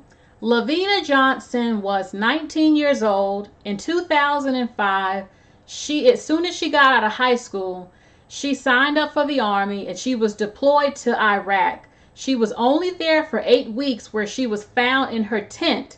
They said that she committed suicide, but they found evidence that she had a broken nose, a black eye, loose teeth, and her genital area was burned to cover up a rape, and she was shot in the head. Christopher Dean, he was lured to a house. It was by gang members. Reportedly, there was 8 of them, but they arrested 5 of them. Now, he was either selling drugs or doing drugs, but he had cooperated with police in California, but that was completely separate. He was living in Atlanta, Georgia. They were simply, I don't know how they found out. They wanted to make an example out of him for cooperating with police in a different state that had nothing to do with them. As soon as he got in the house, they pounced on him. They beat him with a crowbar and a 2x4, depressing his skull. They raped him with an object where they found the fluid in his anus. And 1 or more of the men, the 5 men, also raped him. It's considered one of the most horrific murders in Atlanta's history. They put his body in the trunk of a car and left it at the bus or train station in Atlanta, Georgia. He also had a black woman, a girlfriend or wife, and 2 children. And while race wasn't supposedly the reason why they did it, if they knew him on a personal level to know he cooperated with police, they probably knew he had a black woman. And that is what happened to both of them. Wow. So was Christopher Dean, was he the husband of Lavina Johnson? No. These are 2 separate cases. Lavina, let me move this down a little bit. Okay. Christopher Dean and Lavina Johnson are 2 different cases. 2 different cases. I am so sorry. I didn't even know about this. That's really sad. That's really sad. I didn't know. It didn't make national news. It's so many stories that don't make the national news. But the minute, I'm not saying George Floyd life or any random black man who is wrongfully done doesn't matter, but they don't talk about these type of crimes. You know, why wasn't this a national outrage? Wow. So, I mean, to die like that, and for Levena to serve her country, it was 8 days before her 20th birthday, and for the government to say it was a suicide, yet she has broken bones and her genitals is burned up and she's been raped, is incredible to me. Wow, it's really sad. I'm so sad. My heart goes out to her, and you know, and I'm sorry for what happened to Chris. I don't know anything about it, but it's really sad. Just hearing about this and knowing that someone can go through this kind of pain and not survive it, you know, all the way to death. That's really scary. Yes, and I mean, that's really scary. She's was only 19 years old, a baby, straight. She couldn't even drink, like I said, not even really an adult to me. And to serve her country and to be done like that. And I had a caller call in a few minutes ago.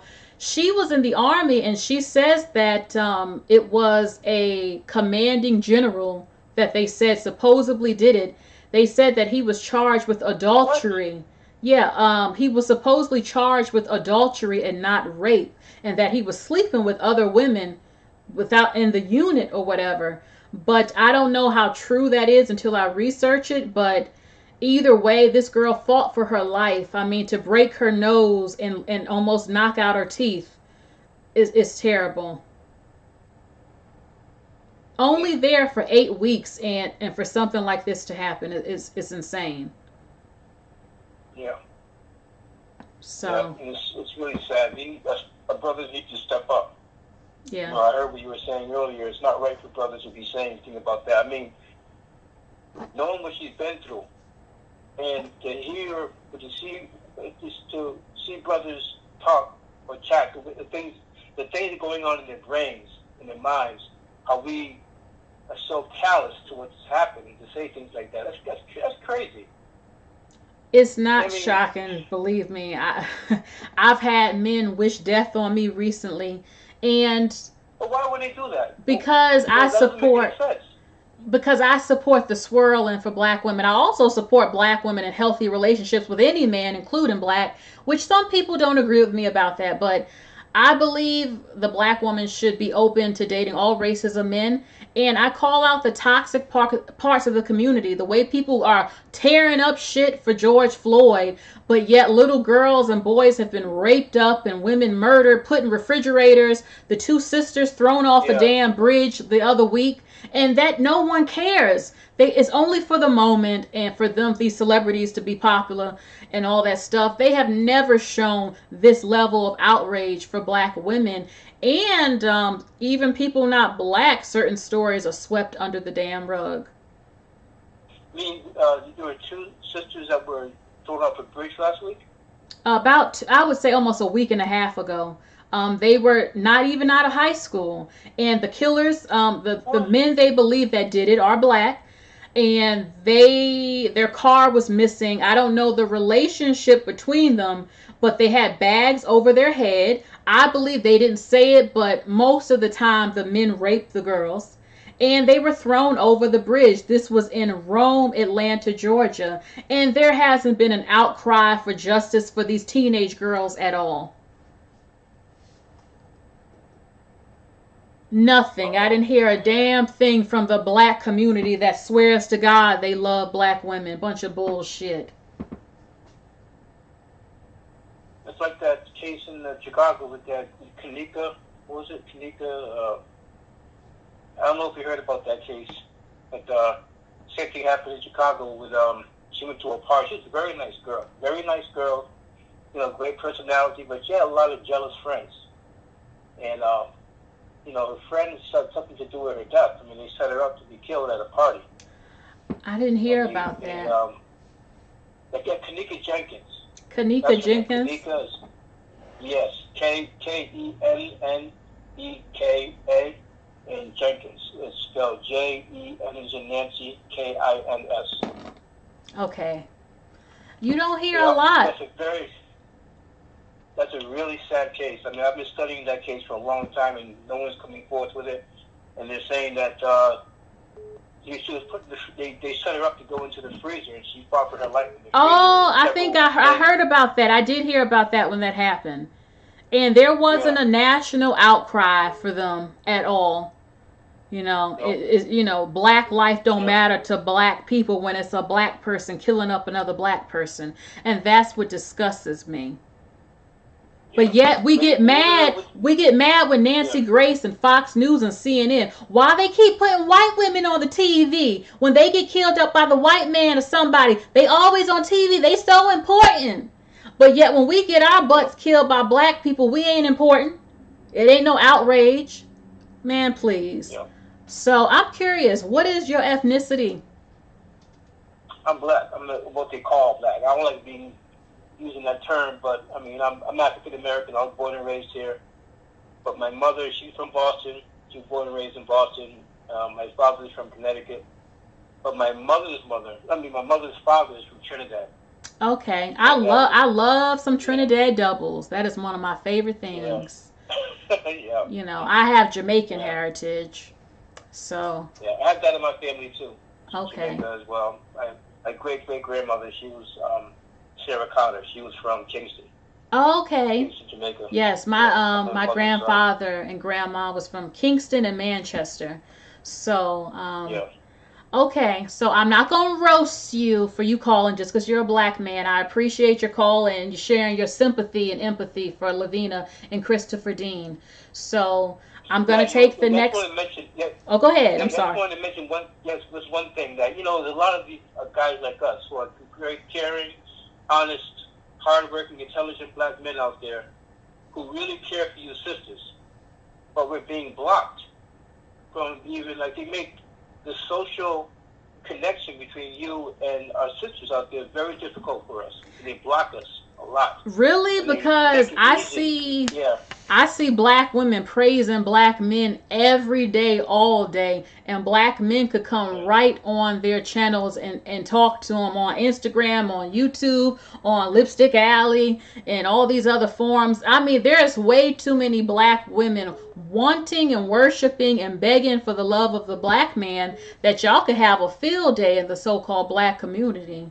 But, there are plenty of good black women out here. But I'm not going to take away your experience and your truth. That's how you feel. But I feel there's just way too many black women who want the love of a black man. Someone wanted to say, how are you being blocked? Well, if I see someone that I really like to talk to, or I'm trying to talk to her, all of a sudden all these weird shows come around me and start just messing up the entire situation. You said weird shows. Yeah, like people show up out of nowhere. People show up out of nowhere. Yeah, like if I'm talking to a sister, and all of a sudden, it's just me and her there, and I say, "How you doing?" and everything, and as soon as I'm talking to her, 2, 3, or 4 guys come in. Hey, how you doing? What's going on? Like that, just like basically disrespecting the conversation and pushing me out the way. Yeah. Hold on now. I ain't trying to be mean to you, but can't no man stop you, because I remember this guy was trying to talk to me, and this other guy talked to me, and I was talking to him, and he told me, oh, I wasn't going to talk to you because that other guy was talking to you. And I'm like, well, what does that have to do with you? If you're the hunter, so if you want me, you come after me. Any man trying to cock block, you let him know, listen, I'm talking to her. You see me talking to her.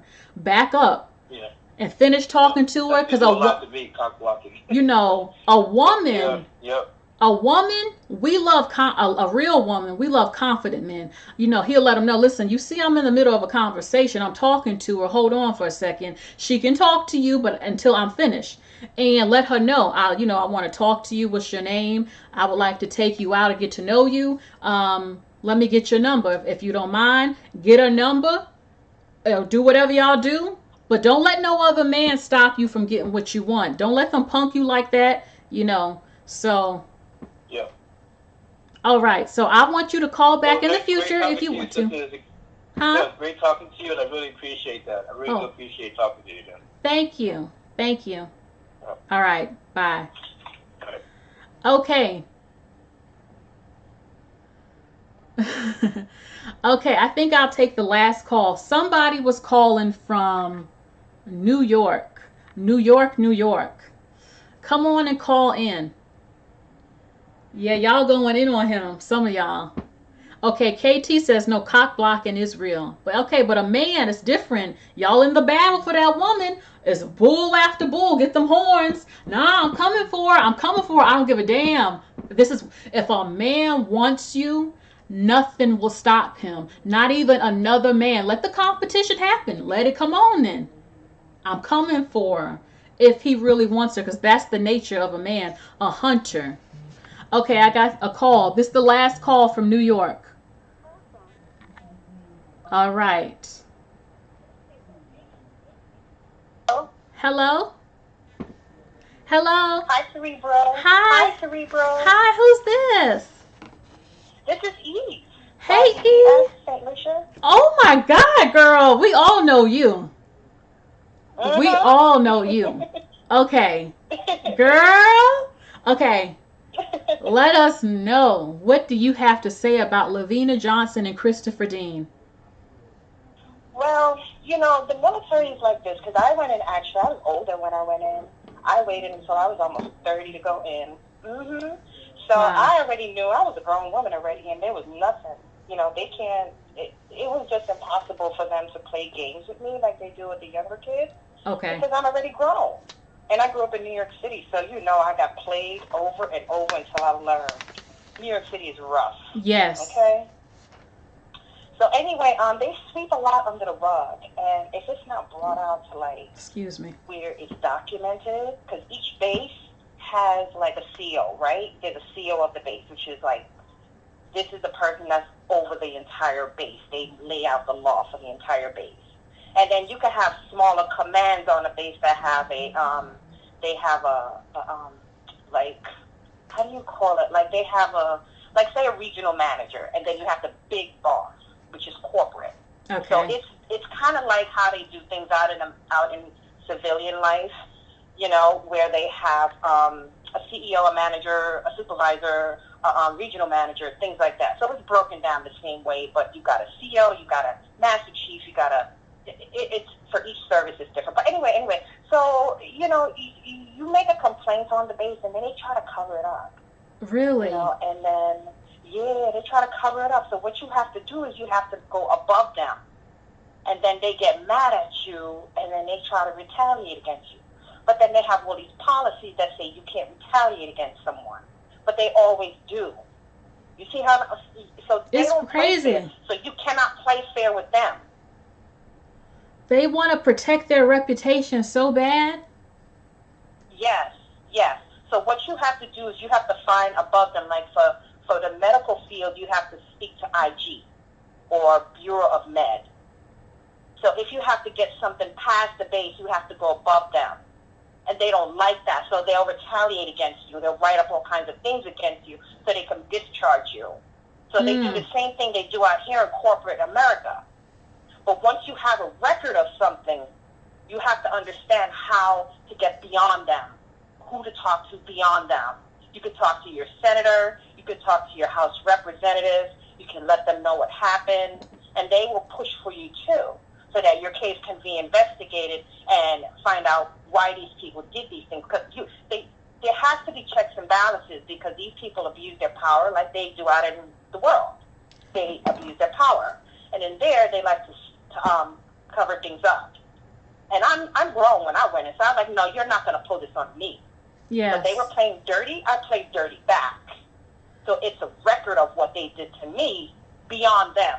And they were mad. So it's really like those movies, like A Few Good Men and G.I. Jane and all that type of stuff, you know? Well, that's fluff. What actually goes on in there is cutthroat and dirty. Okay? So if I didn't come from New York, and if I wasn't, you know, if I didn't go through all the garbage that I went through with the trash and the vagabonds and the sinners in New York, I would have been prepared for the military. Okay, if I had went in at like 16, 17, I wouldn't be prepared, because nobody taught me anything.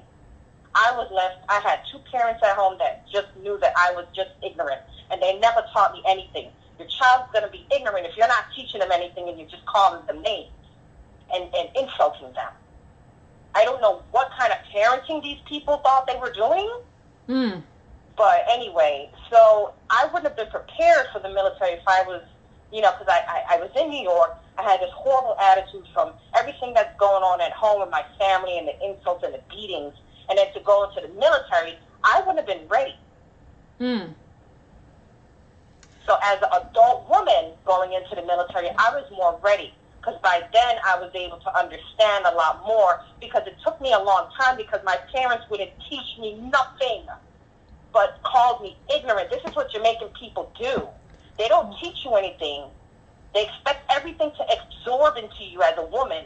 As a girl, you're supposed to absorb. You're supposed to come born out of the vagina with all this knowledge. You see, okay. I was raised by my mom. I wasn't really raised by Jamaican culture. I mean, the most I know is that they supposedly love education and push for education.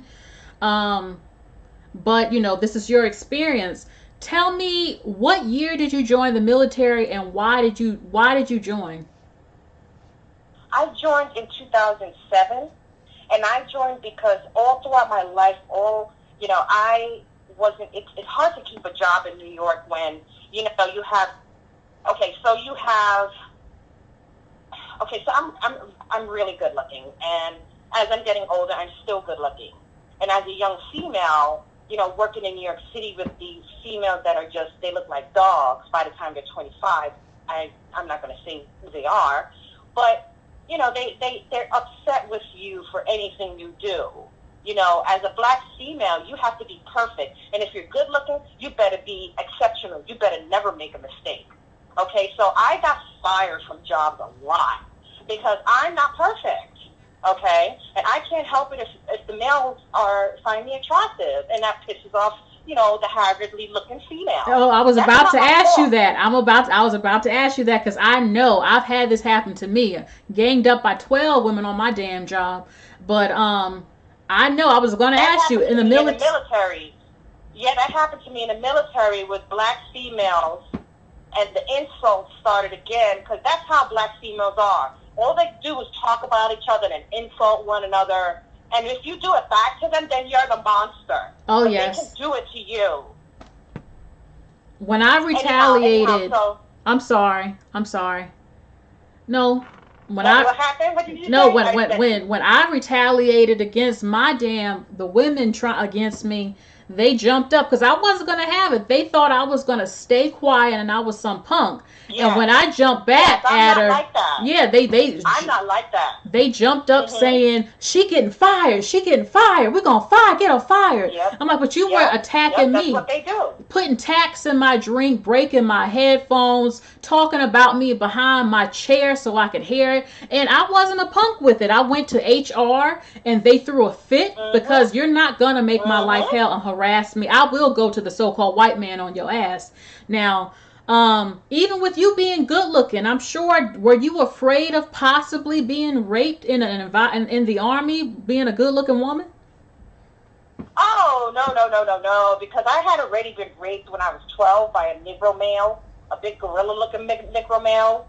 And so by the time I was a grown woman, I had got my wits about me. Okay, so I knew what to do to make men feel like shit. And so when I went into the military, the ones that came at me like that, I cut them down immediately. Okay. I cut them down immediately. So I was looked at as a no-go. I'm not easy touch. And they probably... I'm sorry. I'm sorry? They probably wanted to intimidate you because you're a woman. You know, let me show you my strength and I'm higher than you and know your role type of shit.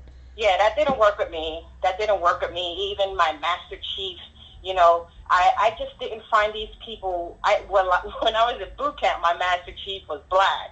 And me and him just ended up giggling and laughing because I'm grown. I went in there grown. Yes. I'm not going to sit there and have you 36 talk to me when I'm 28 like I'm 12. Yes. That's not going to happen. You know what I'm saying? So you had these people that were first-class petty officers thinking that they can stick their finger in my face and yell in my face. Hell no. I stopped that right away. I told them to get the hell up out of my office before I drop kicked their ass. Yes. I was not playing with anybody. I don't play with them. And they were mad at that, and it built up. They built up on it so that they can get together with the Negroes, the ghetto Negroes, the slave Negroes, and kick me out of the military. But anyway, so back to what you were saying. Thank God you didn't. Thank God you didn't end up in a situation like Lavina Johnson. Oh no, because when I went home, I made sure that I started my voodoo quick. Because by the time everything had gotten to a head, that's when I had called one of my aunts, and she does voodoo. And so when I called her, she said, do this, but you also must get a gun. And so I went and got me an AR-15. So when they thought they were going to come to my house at night, everybody was going to die, including who lived in that house. They did not understand who they were messing with. I'm not afraid to die. Lord. But I'm going to take everybody with me. Lord. Give me 1 second. I was not playing with them. Give me 1 second. I got a donation from January, the first caller, January Jones Jr. Thank you for the donation. She says, I was the first caller. I need to correct the name. It's Kevin P. Brines, Byrnes, the man who supposedly might have killed and raped Lavina Johnson. Okay, my email is usually in some of my I will put it in the chat. I'll put it in the chat right now. Okay, continue. I'm listening. We all listening to you. Yeah, so I went into the military because my parents wouldn't help me. You know, they would always help my brother. He would go out there. He was in prison, and they were sending him money. And every time if I had gotten homeless, I would stay there, ask my mom if I could stay with her, and then I'd have to give her money. And I'm like, how am I going to save her money to get out of here? Until she consistently threw me out. She threw me out twice. Once when I was in college, and another time when I lost my apartment. I was like, I got to get away from these people. They're no good for me. And so I said, okay, you know what? I love traveling, so I'll just go into the Navy. I'm still young enough where I can get in. And so I went into the Navy. Okay. You know? I thought about that before. The Navy, it doesn't seem as dangerous as the military, but you have to know how to swim and stuff to be in the Navy, right? Yeah, and I know how to swim because that's part of your exercise exam.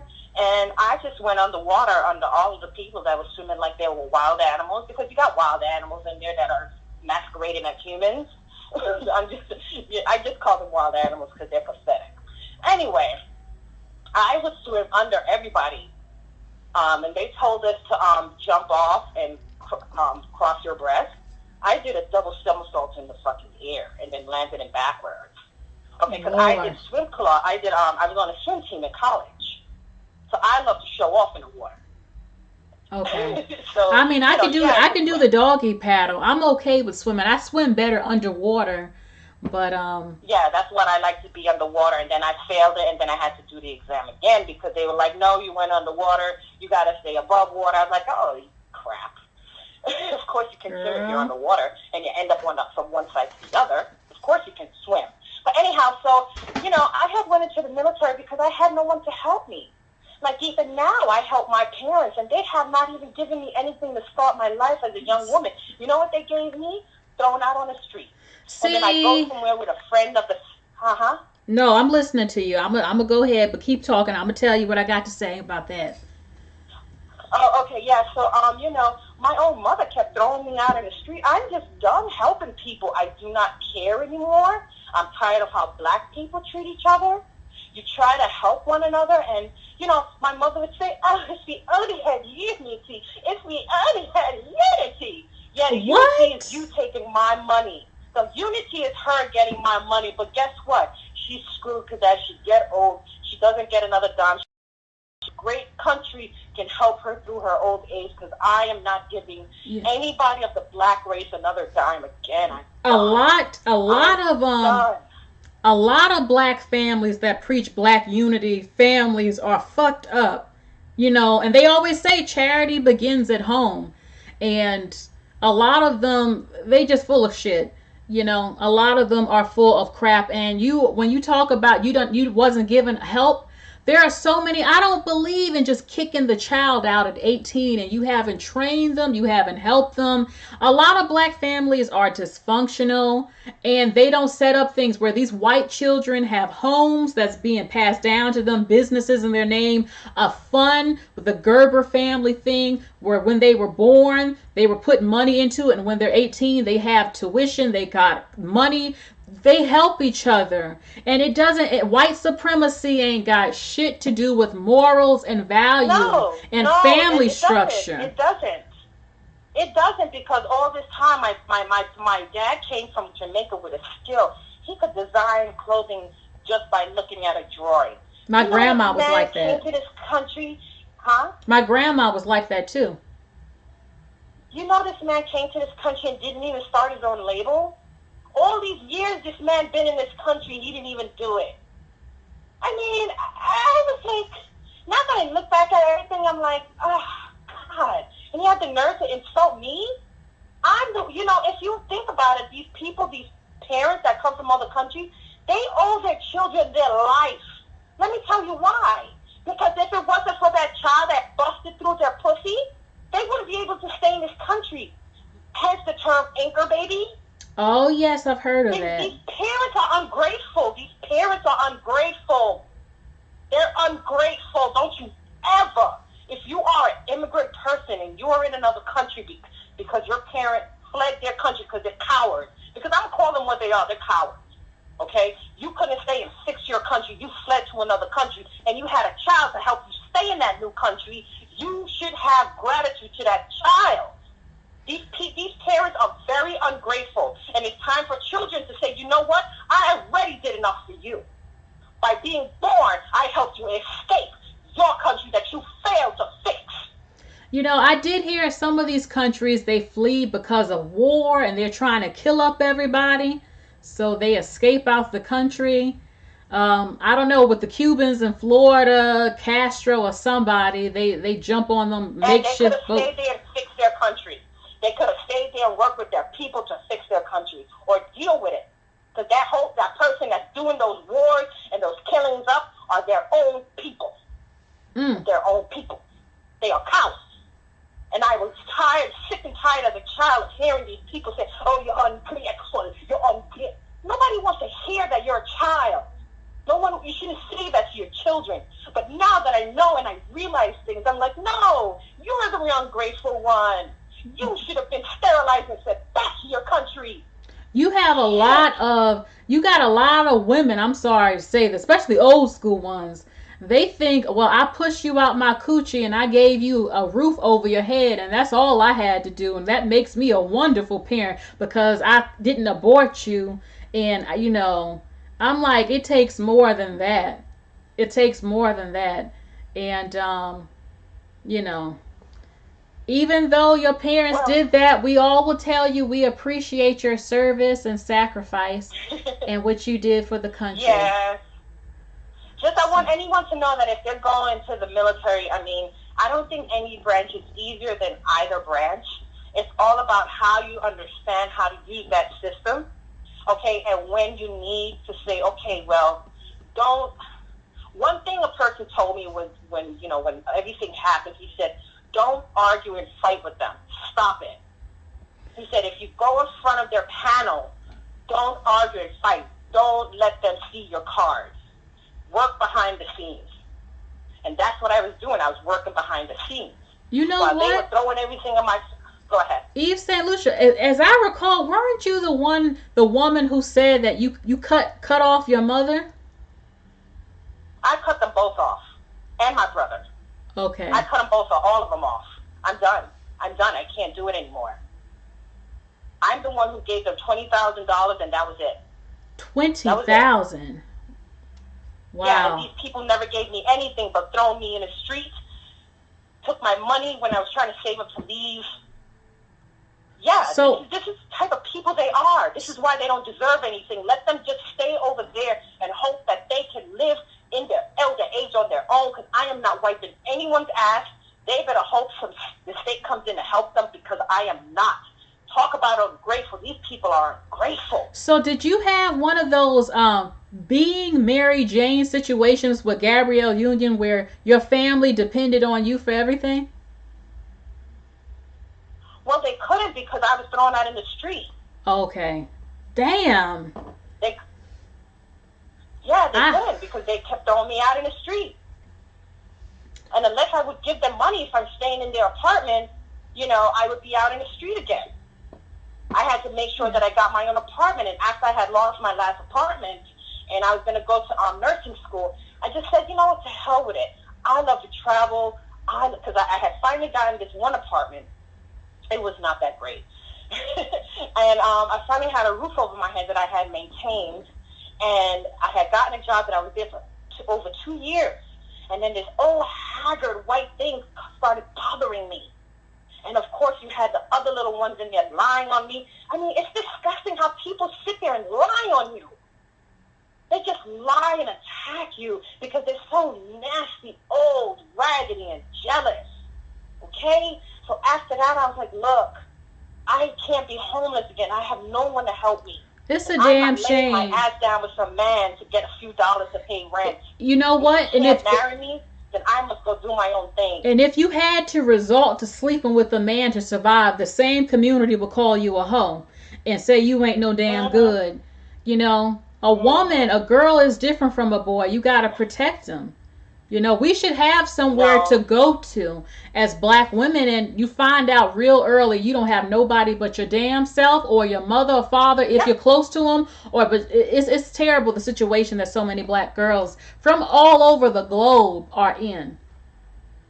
Yeah, and that's why so many of them go out there and then they go missing because there's no one there for them and people trick them. Because I got tricked a lot in New York City. I'm surprised that I survived.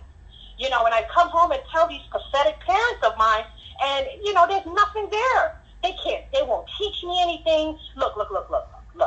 I was getting my ass kicked through grade school, even in high school, you know, middle school. I was in a Catholic school because I kept getting my ass kicked by the savages in the ghetto. You think my parents said, okay, you know what? These kids are whooping your ass for no freaking reason. Because, you know, that's how the Negro is. The Negro person in the ghetto, they're sick. Oh yes, I never fit in. They would target me because I had a sweet spirit. Yeah. They would try to beat me up, all types of stuff. I would sit in the front of the bus. I would sit in the front of the bus because I said I am not like these people. I don't know who these people are, but you know. A whole bus of these wild Negroes jumped me. A whole bus. Girl. I was just a kid. You think these people said, okay, let's send her to karate school? You know when they sent her to karate school who wasn't having any problems with the savages? Who's a fucking savage himself? Their son. Their fucking son. You see how sick these Negroes are? They're sick. They're sick.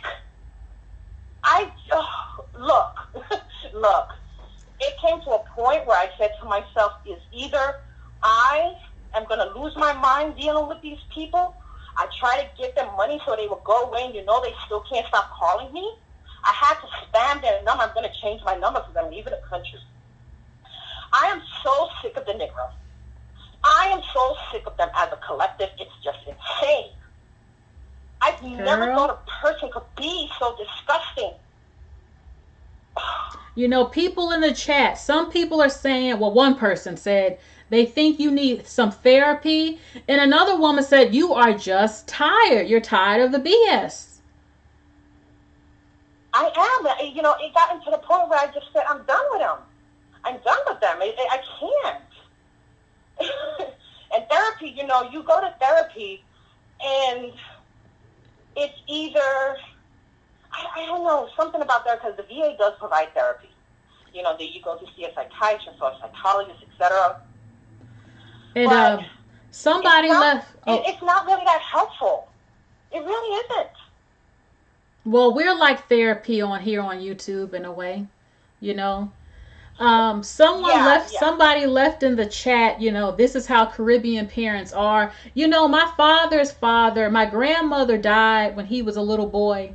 And my grandfather, from what I do know, my dad as a teenager, he left him and his sister to pay the bills in the house, and he wasn't always home. And they were put in a position of being adults. And the lights went out, and it was a whole mess.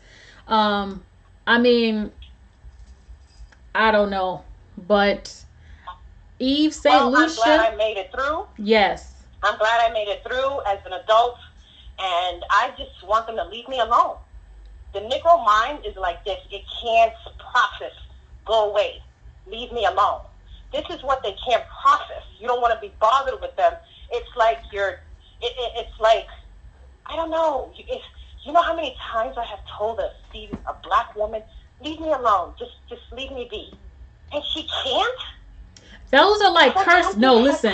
Is wrong. That is like a curse word to the black woman. When you tell a black woman to her face, stop fucking with me, don't talk. This is what happened to me on my job. I'm very respectful. I'm very calm. I knew she was full of shit. She didn't like me. I told her to her face, just don't talk to me. Leave me alone. I said, just leave it at that. We don't have to go back and forth. Just leave me alone. And when you say that to some of these women, it does something to them. They can't be mature. They can't. They got to fight you. No, they got to come back and attack you. They just can't be. I don't know what it is. Why can't you just handle somebody telling you to your face, just stay away from me? And they can't take the rejection. It's something about being rejected that sets some of them off. And this is what I'm telling you. A lot of them are like the males that they birth. This is where the males is getting this from. This is why it's so difficult to deal with both of sometimes the male and the female, the black male and the black female. It's difficult to deal with them. You know how many times I told my brother, stop hitting me, leave me alone. And the beatings just got worse.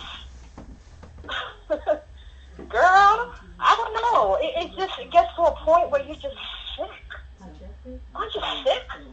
Aren't you sick of it?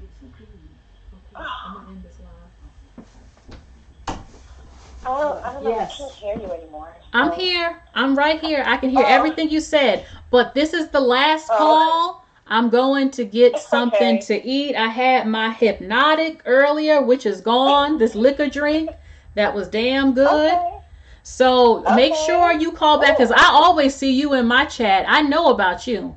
So do not be afraid to call. There was a controversy about the voodoo stuff. Look, like I said in another live, I don't bother nobody about their religious beliefs. I don't get down with voodoo. I know it's very popular throughout the whole Caribbean and in the South. It's in the U.S., in the South too. My grandma, I ain't gonna say much, but it was only through voodoo that I was able to deal with these people.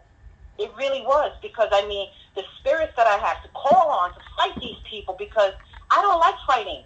I don't like, continuously arguing with people. I don't like that. And so my mother said, you go and you call on the spirits to help you. And she hung up the phone on me. That's what she did when I was telling her what's happening to me. She's never been there to help me. So I'm not going to be there to help her in her old age. Let them go off and, because there's a whole generation that needs to really just go on. They need to transition. They really need to transition. So other generations can step up and say, let's do this different, let's do that different, make change. Yes. But anyhow, so I know a lot of people don't like voodoo, but I'm not into evil. Yeah. I call on the energies of the earth, and they have names, just like chakras. Okay. So people really misconstrue voodoo. Okay. So I call on the spirits for help. And that's all I did. I didn't say, okay, I'm going to put you in a coffin with, shit. And you ain't got no voodoo doll. You don't have no voodoo doll. You sticking pins in and stuff. I don't do that, no. Okay. No. And putting menstrual period. They say in the Caribbean they put the period blood in the drink, and that's going to make a man fall in love with you. That's nasty. I can't hear that. I can't hear all of that. I'm sorry. Okay. I don't do all of that. Okay. Do it too much. All right. I'll talk to you later. Me, bro. Bye. Okay, bye. Okay, that's the last call. I know that's controversial. Me personally, I stay away from the voodoo. I'll stay away. But, we all got different opinions. I hope you enjoyed this live. It is a sad live, in my opinion, because of the details of what has happened. The details of what happened to these two people. But it's important that we remember who they are. And that's what I did today. And research. Go online. Read about their stories. I do read what you write me. That's how I found out about Christopher Dean. And I'm very busy sometimes, but I will, and I have wrote many of you back who reach out to me. And it's very sad to have to do this, but thank God we're remembering them. Say their names too, okay? People have sympathy. George Floyd turned his life around. Well, Christopher Dean was reportedly turning his life around. He didn't deserve to be gang raped and beaten till his skull was depressed just because you didn't like something he did in a different state that ain't got shit to do with you.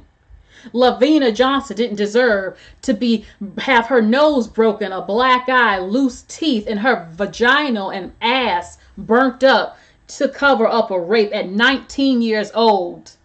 8 days before her 20th damn birthday, serving our damn country. And this is how she's done. And I didn't hear a damn thing from the national news and the black media regarding this. A damn shame. And I will continue to bring you these stories to remember them. So that's all I have to say. I will probably be back tomorrow because so much has been happening that I want to talk about. God bless them and God bless you all. All lives matter. Black lives matter. I know the point of that, but all lives matter. God bless everybody. Bye, everybody.